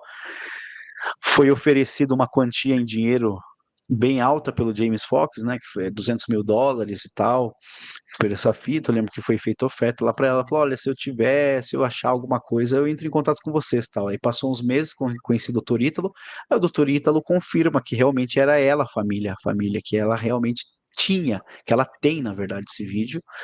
E aí ele tentou intermediar com a gente, mas ao mesmo tempo ela disse que, eu não, não tem isso e tal, né? Mas com ele comenta que ela, tipo assim, ela comentou com o Dr. Ítalo, são amigos, né? Falou assim, mas eu não lembro. Ela falou assim, eu não sei onde que possa estar esse filminho, né? O filminho, então, tipo, ela não vai tanto para negativa, né, para com ele, com a gente, ela vai para negativa. Assim, daí nós tivemos novamente na casa dela, fizemos inclusive uma videochamada junto do James lá, e pela história, pela primeira história que apareceu, que foi que esse outro neurocirurgião teria visto no computador desse médico um dia que ele teria ido lá no consultório, porque foi o seguinte, esse médico que viu, ele não era de Varginha, ele se mudou para Varginha lá no início dos anos 2000, e disse que ele sempre tirava sarro do pessoal, dos médicos de Varginha. Aí foi passando os anos, a gente foi ficando muito amigo. Aí, numa determinada noite, esse médico liga para esse colega e fala, passa aqui no meu consultório. Aí eu falo, beleza, tá bom, depois do expediente. Aí diz que ele chegou lá, já não tinha mais ninguém, nem a recepcionista tava até câmera desligada, tudo. Aí chamou no dentro do consultório e disse que ele tirou do cofre um CD, algo do tipo, colocou no notebook e mostrou pro rapaz. E aí esse neurocirurgião ficou meio que em choque ali, falou, meu Deus, isso existiu mesmo. Daí ele falou, para você parar de ficar tirando sarro da gente, teria contado para ele, né? E então, o que que aconteceu? Quando nós estávamos na casa dela dessa última vez, a gente comentou sobre isso, se ele não tinha algum material antigo, tipo um HD. Ela falou, tem o HD dele aqui, que era do consultório dele. Deixou, inclusive, a gente mexer rápido lá no computador que era dele, e aí ela nos forneceu o HD. Aí você imagina a ansiedade, né? Aí chegamos lá pegamos o HD, falando, olha, fica tranquilo, a gente só vai procurar, né, assim, essa questão relacionada, porque no HD muitas coisas de consultório, muitas Sim. coisas particulares, né? E aí eu lembro que a gente chegou lá em Minas mesmo, não conseguimos, estava quebrado o HD. Aí nós levamos, aí eu trouxe para São Paulo, levei no local aqui na minha cidade, bom pra caramba, eles não conseguiram, falou, olha, não vai dar para recuperar esse HD. Aí um cara indicou uma firma em São Paulo que é especialista com tecnologia nova, levou lá e o cara conseguiu restaurar. E aí nós já fizemos um pente fino nesse HD. Infelizmente não encontramos nada do vídeo, mas encontramos, assim, acho que 2 ou 3 vídeos de OVNI, assim, que você via que ele gostava do tema, né, numa pastinha lá e tal. E o resto era tudo questões particulares, né. Então, por enquanto, a gente acredita muito nesse testemunho, porque acho que os médicos lá e outras pessoas que a gente teve confirmação não iriam tá mentindo. E você tem a expressão da senhora, a gente até entende, então é alguma coisa que não depende só, acho que da família ali, eu não sei o que que rola ali entre eles, que esse material não vazou ainda, mas eu acredito que se isso realmente existe uma hora, isso vai vir à tona, independente se foi pela gente, uma hora, eu acredito que vai vir, Júlio. É o que a gente espera, mas eu falo assim, a gente viu esses dias um aí circulando na internet, pô, isso atrapalha demais, né, quem quer fazer pesquisa séria, né, quem realmente trabalha para desvendar, né, esse mistério, trazer à tona esses elementos que com certeza comprovarão aí a existência desses seres naquele momento, a comprovação efetiva do caso Varginha, né, e as pessoas vivem aí fazendo brincadeira, atrapalhando. Isso aí é ruim demais, né, cara? Isso aí atrapalha a pesquisa séria, né? Verdade, Drico. Teve muita tentativa de fraude, de estelionato, entrar em contato com a gente fez todo o levantamento com outros colegas, né? Grupo aí de amigos sensacional aí que a gente levantou, a maior parte era tudo fake. Aí surgiu esse vídeo que foi mostrado, né, para o James Fox, e aí ele falou que teve um vídeo agora, que esses tempos atrás, que circulou Sim. muito, inclusive foi em janeiro, né, que o rapaz tinha filmado, tanto que quem conseguiu esse vídeo foi o pesquisador Rony Vernet, né, do Rio de Janeiro, e aí eu lembro que Ele entrou em contato, eles entraram em contato dizendo que estava com o vídeo, que tinha conseguido ali, né? E o início do vídeo, eu vou te ser sincero que na hora que eu comecei a assistir o vídeo, eu já fiquei até Parece, é o que ele aguçado, aparece porque no mato, parecia, é o que ele aparece no mato. assim, o matagal, né, ali é típico do local mesmo ali, onde ele filmou, que daí diz que foi filmado em Três Pontas, né, se eu não me engano, acho que Três Pontas, ou Eloy Mendes, enfim, acho que Eloy Mendes. Aí ele filmou quando começa aquele filtro antigo, só que daí depois você vai começando a analisar. A hora que chegou Na criatura. no boneco, que eu falei, isso aí é um boneco, né? Só que Eu gosto desse antes vídeo. de ver, né, o vídeo, tipo, James, você precisa entrar em contato aqui, supostamente tem um vídeo, não tinha visto ainda. Daí ele pegou, pera só um pouquinho. Aí eu lembro que ele me mandou um print, né? Falou assim, é disso aqui que você tá falando? Daí eu falei, acho que é. Falou, só, daí eu falei, putz, me desculpa, isso aí dá pra ver que é um boneco, né? Daí ele falou assim, isso aqui eu nem te mandei nada pra você não perder seu tempo, porque isso aqui não tem nada a ver, né? Só que daí deu uma repercussão na mídia, e tem gente que até hoje xinga a gente que acredita que aquilo é real, e não é real, aquilo lá é um boneco, dá pra ver nitidamente, e no próprio vídeo dá pra você ver que o rapaz que filmou, uma hora ele aparece de calça e uma outra hora ele aparece sem a calça, né? E também uma hora ele aparece com manga, com uma camisa longa e depois uma camisa curta, uma camisa, né, curta. Então tinha essas questões e depois o vídeo mesmo, na hora que o cara chega, vai filmar e começa aquela questão de tremer tudo e você não conseguir ver direito, mas dava para ver que ele parecia tipicamente com um boneco que, inclusive, tem várias esculturas na cidade, né, do Ita de Varginha, assim, Sim. espalhados, né, questão turística também. Então a gente percebeu ali que não era, né, mas muita gente, isso aí bombou na ufologia na internet em janeiro desse ano, a gente fez uma live logo em seguida já para debancar fora os golpistas que se Sim. passaram, que fizeram um baita nossa, os caras fizeram uns Sensacionalismo, né? negócios assim, de que falava que tinha um vídeo que era da BIM, que tinha conseguido da BIM, e os caras mandavam, os caras muito inteligentes, sabe? Muito inteligente. Aí a gente debancou lá eles, lá tudo, com o Roberto Munhoz, o Projeto 93, o Rony, o João Marcelo, o próprio Tony Najar, que é da revista UFO, né? Daí foi feito todas as análises e chegou à conclusão que era tudo Por isso, falcatrua. por isso que é importante, pessoal, quem está assistindo a Acontece. live agora, quem vai assistir depois, Uhum. seguir esses caras aqui, cara. É o Marco, o pessoal da ufologia brasileira aí, estão realmente fazendo uma pesquisa séria, Sim. imbuídos aí em trazer para vocês a verdade, né? Cada vez que tiver um fato novo, eu tenho certeza que eles vão estar aí na ponta da coisa, né? Para trazer para Sim. vocês, né? E esmiuçar esse assunto. Então, Exato. segue eles lá. As redes sociais do Marco estão na descrição dessa live também. Segue, curte, segue o YouTube dele lá também, se inscreve no canal. Tudo aquilo que vocês fazem para nós, fazem para ele também lá. Exato. Agora, o nosso amigo Senhor Fantasma, eu vim polemizar um negócio aqui, Marco.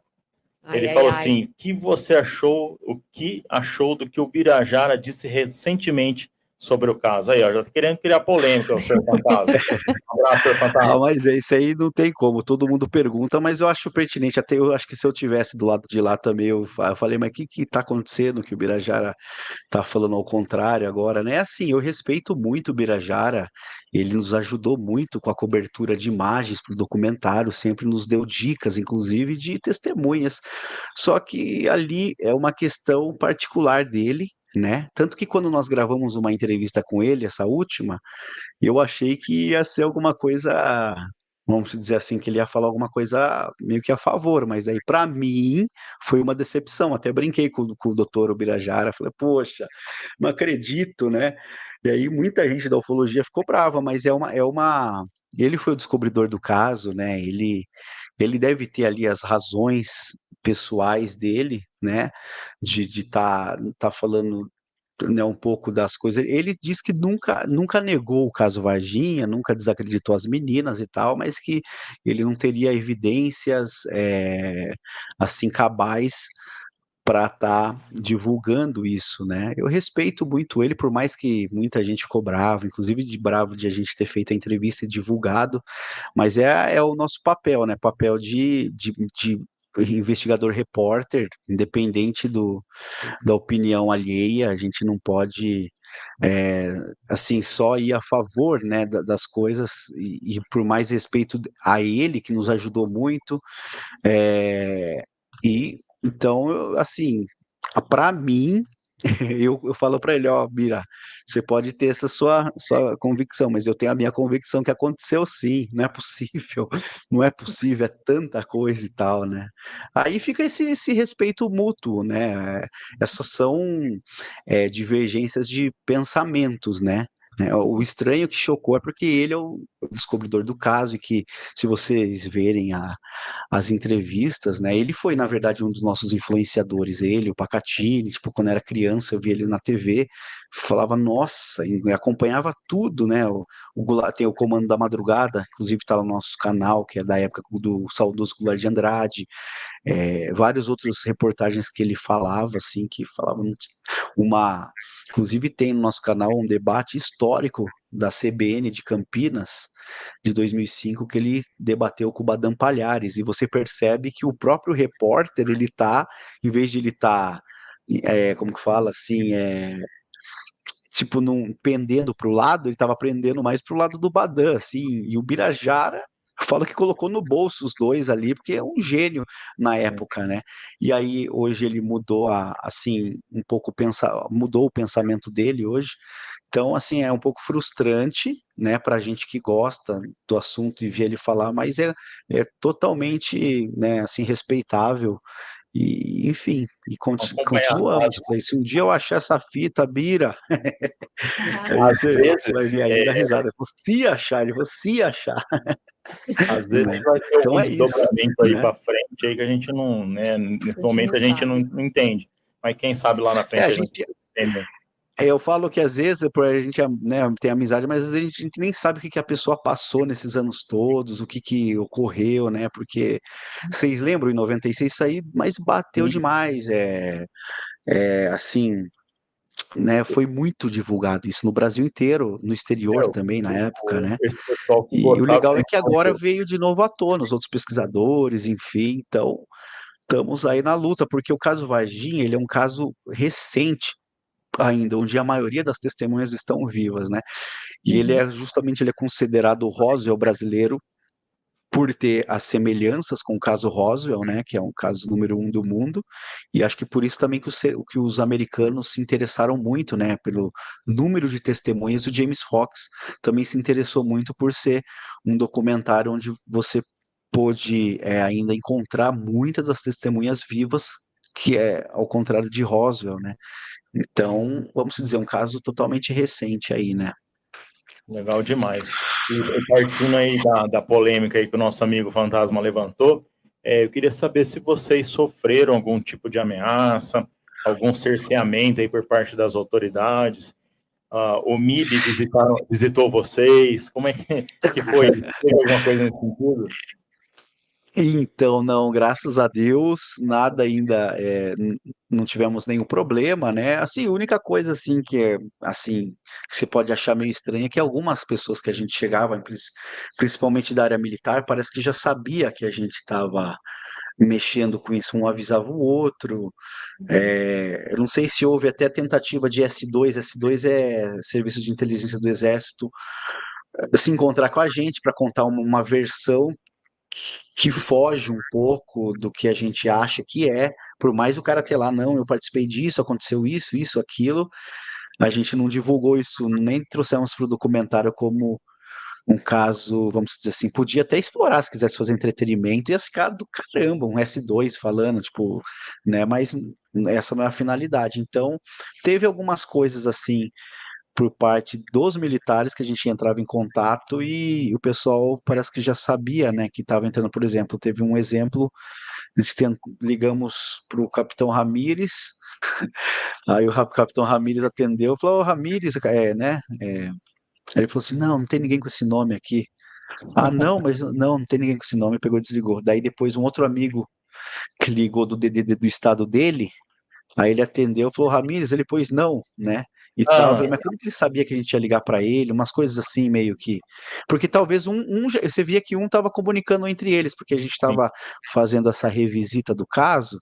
Então nós procuramos todos, o Olímpio, o Tibério, pessoal do bombeiro, pessoal da polícia, né? Então foram praticamente todos aí procurados e a maioria nega o envolvimento, né? Teve uma entrevista que o Olímpio Vanderlei, que foi o comandante, o tenente-coronel na época, Olímpio Vanderlei, ele. A gente tentou por 2 vezes marcar com ele o encontro numa cidade, e ele até cogitou que ia nos encontrar, mas ele não quis nos encontrar. Mas aí depois nós mandamos um questionário, ele aceitou responder o questionário, né?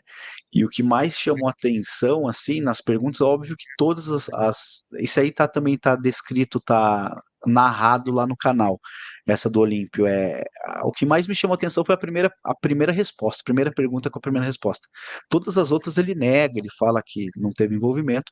Aí ele fala assim, olha, eu não, que se eu não me esqueço, estava escrito assim, se tantas pessoas que eram do exército, né, testemunhos disseram que isso aconteceu, o senhor agora vem falar o que o senhor tem a dizer. Ele falou assim, olha, eu nunca disse que nada aconteceu. Só aí, primeira frase dele já, né, coronel, ele falou, eu nunca disse que nada aconteceu, eu disse que se algo aconteceu, né, a minha equipe não participou disso e tal, né? Mas aí nós temos conversas com pessoas coligadas a ele, que na época lá em Três Corações, cidade pequena, né, convivia com ele e tal, e que realmente houve, e que ele está fazendo o papel dele, né? De acobertar isso, né? Porque assim, o Olímpio, ele tinha especialização em guerra química de bacteriologia, de bactérias. Então, isso também o cara assumiu um caso, se ele tem essa especialidade, né? É muito louco isso, assim, você parar pra pensar, né? A bactéria, a criatura e tal, e ele ser um cara especialista nisso, né? E o cara é um senhor muito respeitoso, hoje ele já está aposentado, né? Mas ele diz que nada ocorreu. Então eu acredito que não acredito nele, mas ele está fazendo o papel dele e a gente respeita completamente, né? Certeza. E aí o pessoal, né, com certeza deve estar se perguntando se vai ter uma segunda parte aí.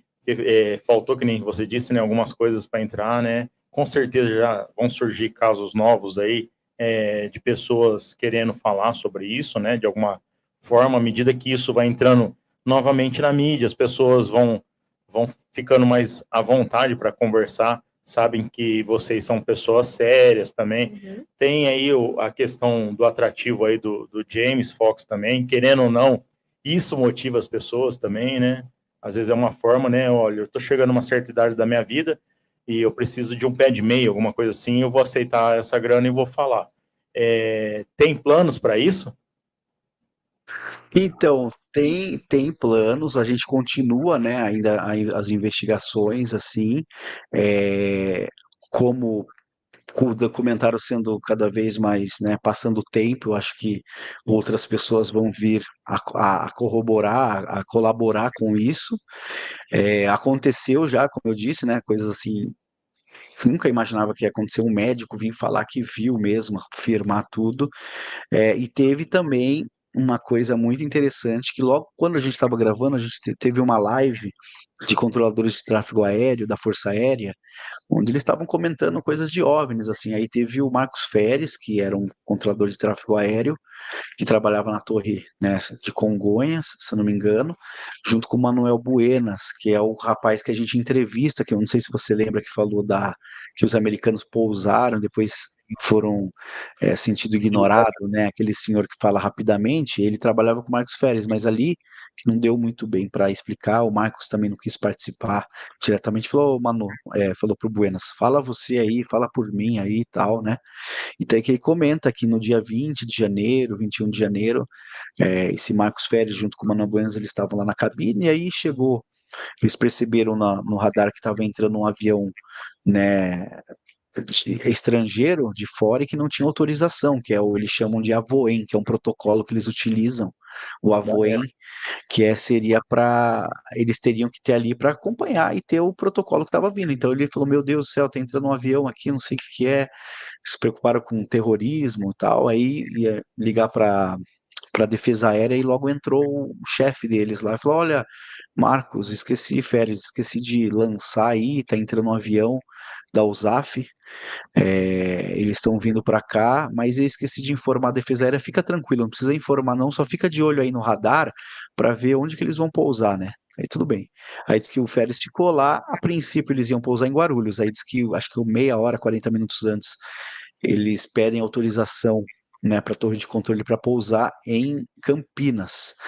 E aí eles pousaram em Campinas, beleza. Aí pousou em Campinas, tudo. Aí ele comenta que o que eles acharam mais estranho é que meia hora depois, 40 minutos também depois, meia hora, eles receberam uma ligação da Força Aérea Brasileira de 2 helicópteros que iriam pousar lá também, no mesmo lugar. Autorizado, tá autorizado. Aí pousaram, aí eles souberam pelos pessoal do solo que estava ali, né, da aeronáutica, que esse pessoal da USAF, que eram os americanos, vieram, entraram nos helicópteros, eles decolaram para um sentido ignorado, que depois eles vieram a saber que era a cidade de Varginha, ali o aeroporto, e aí retornaram, tiraram umas caixas, e essas caixas foram colocadas dentro do avião, e dali eles decolaram, e aí teve oficial, a gente chegou a localizar. Infelizmente, eu não sei se precisava ver se ele faleceu, mas não quis conversar com a gente de jeito nenhum. Um militar lá de Belo Horizonte, inclusive, da Força Aérea. Ele estava com uma doença já avançada, mas o filho dele meio que tentou intermediar com a gente, mas ele ficou muito bravo com o filho. Se isso não era para vazar, ele teria sido um dos oficiais daqui que estava dentro do avião, que foi transportado para lá, para os Estados Unidos e tal. Então, agora a pressão um pouco dessa parte, que os americanos também, que o James, né, não só o James, como as pessoas que investigam esse assunto de maneira séria lá, eles estão querendo encontrar alguma dessas outras testemunhas militares que se envolveram e que vieram para cá, né? E aí eu tive a oportunidade, que eu me lembro de conversar com o Luiz Elizondo, né, que comenta que ele fala é, do Pentágono, que ele tinha informações realmente que tinha esse avião mesmo que foi, mas era um assunto porque era para a gente conversar, tipo, não conversar por telefone e tal, né? Então, assim, então, tudo remete que realmente é um mistério muito grande. Eu acredito piamente que aconteceu algo que foge aí do normal, né? Que legal. Vamos aqui torcer, né, para ter uma segunda com parte. certeza. E, Marcão, chegando aqui no nosso final do nosso bate-papo, que foi tão Mas já? árduo, e assim, passou muito Eita, rápido, né? Foi passou muito legal. A gente rápido. é muito curioso também, né? E é um assunto que eu gosto particularmente. Eu sei que o pessoal que assiste a gente também gosta, né? Quer saber cada vez mais. Então, já é curioso por natureza, ainda mais quando gosta. eu sempre faço uma última pergunta, Marco, para os nossos convidados, que é se ficou faltando falar alguma coisa, se a gente deixou passar alguma coisa que seria alguma coisa que você gostaria de falar, e também, como o pessoal vai estar te seguindo lá nas suas redes, se você tem eventos, alguma coisa que você vai estar participando, que você queira divulgar e o pessoal está próximo de você também, está assistindo suas palestras, então o espaço é seu, meu amigo. Pô, que legal, obrigado, Rico. Então, é mais assim, agradecer a vocês mesmo, né? Acho que a gente falou, dá para fazer depois uma outra, falando de outras coisas, até posso trazer um materialzinho aqui, né, de depoimentos e tal, mas gostaria de agradecer vocês aí pelo tempo, é um assunto muito extenso, né? Daria para ficar aqui, nossa, dias aqui falando, né, desse caso, que é tanta gente, é tanto envolvimento, é tanta coisa que é impressionante. E agradecer a todos os seus ouvintes, né, os telespectadores que estão aí na live, que vão assistir depois também, e divulgar, obviamente, os nossos próximos projetos, né? A gente, junto com o grande, esqueci de falar que é tanta coisa, que o grande irmão Fred Morsch, né, o apresentador da série De Carona com os OVNIs, né? Pessoal, assistam o De Carona com os OVNIs para quem não assistiu, tem nos canais do History, aqui no YouTube também tem os episódios já, é só procurar, né? E que a gente está com, né, um projeto, o Fred lançou um projeto chamado Alien Trip, que a gente tem feito essas viagens que a gente leva grupos que gostam de ufologia desse assunto para determinados locais onde são hotspots, né, e onde foi gravado, inclusive, a série De Carona. Então, a gente teve agora, acho que 2, 3 semanas atrás, 2 semanas, 3, nós tivemos lá na Chapada dos Veadeiros, né, foram 6 dias, assim, foram uma semana praticamente, né, de roteiros e tal, foi maravilhoso. E agora, para quem tiver interesse, a gente vai fazer uma outra viagem, tá com vagas super limitadas, já quase fechou, né, tem mais algumas vagas disponíveis, que a gente vai fazer do dia 2 de setembro ao dia 9 de setembro, uma viagem para Chapada Diamantina, né, onde a gente vai fazer também, vai ter um roteiro turístico, voltado para essa questão ufológica, né, várias trilhas, vamos encontrar com o Chiquinho de Gatu, que é um ícone lá, né, o Chiquinho, e o Paulo Guzmão também, que é um outro pesquisador bem conhecido da região. Então nós vamos estar lá, então estão todos convidados para que quem quiser saber mais pode entrar em contato lá através do Instagram, né, com a gente aí, o próprio Fred, né, uma parceria com a Alias Tour, né, que é a excelente agência de turismo, né, que tem feito também isso, né. Inclusive, acho que no chat aqui, até estava vendo, tem o pessoal que teve lá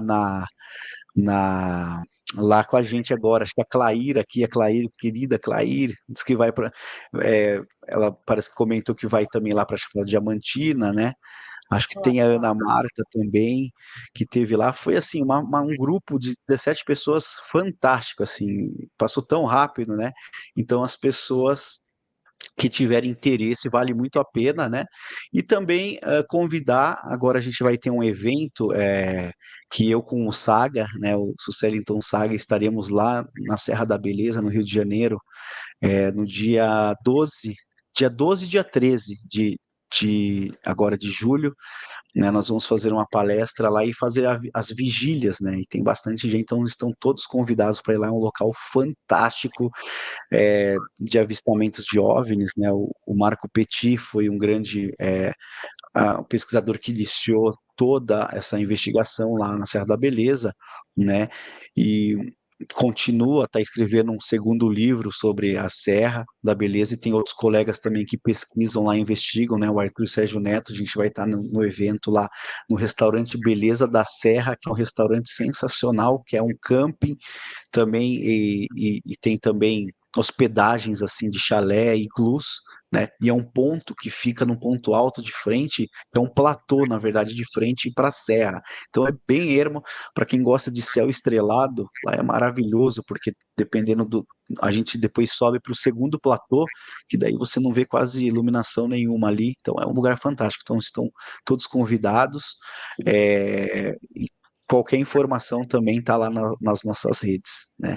E quem quiser também acompanhar o nosso canal lá, o canal Marco Leal, né? Tem vários vídeos, reportagens antigas, vídeos autorais, de entrevistas, de pesquisas, não só do caso Varginha, entre outros, né?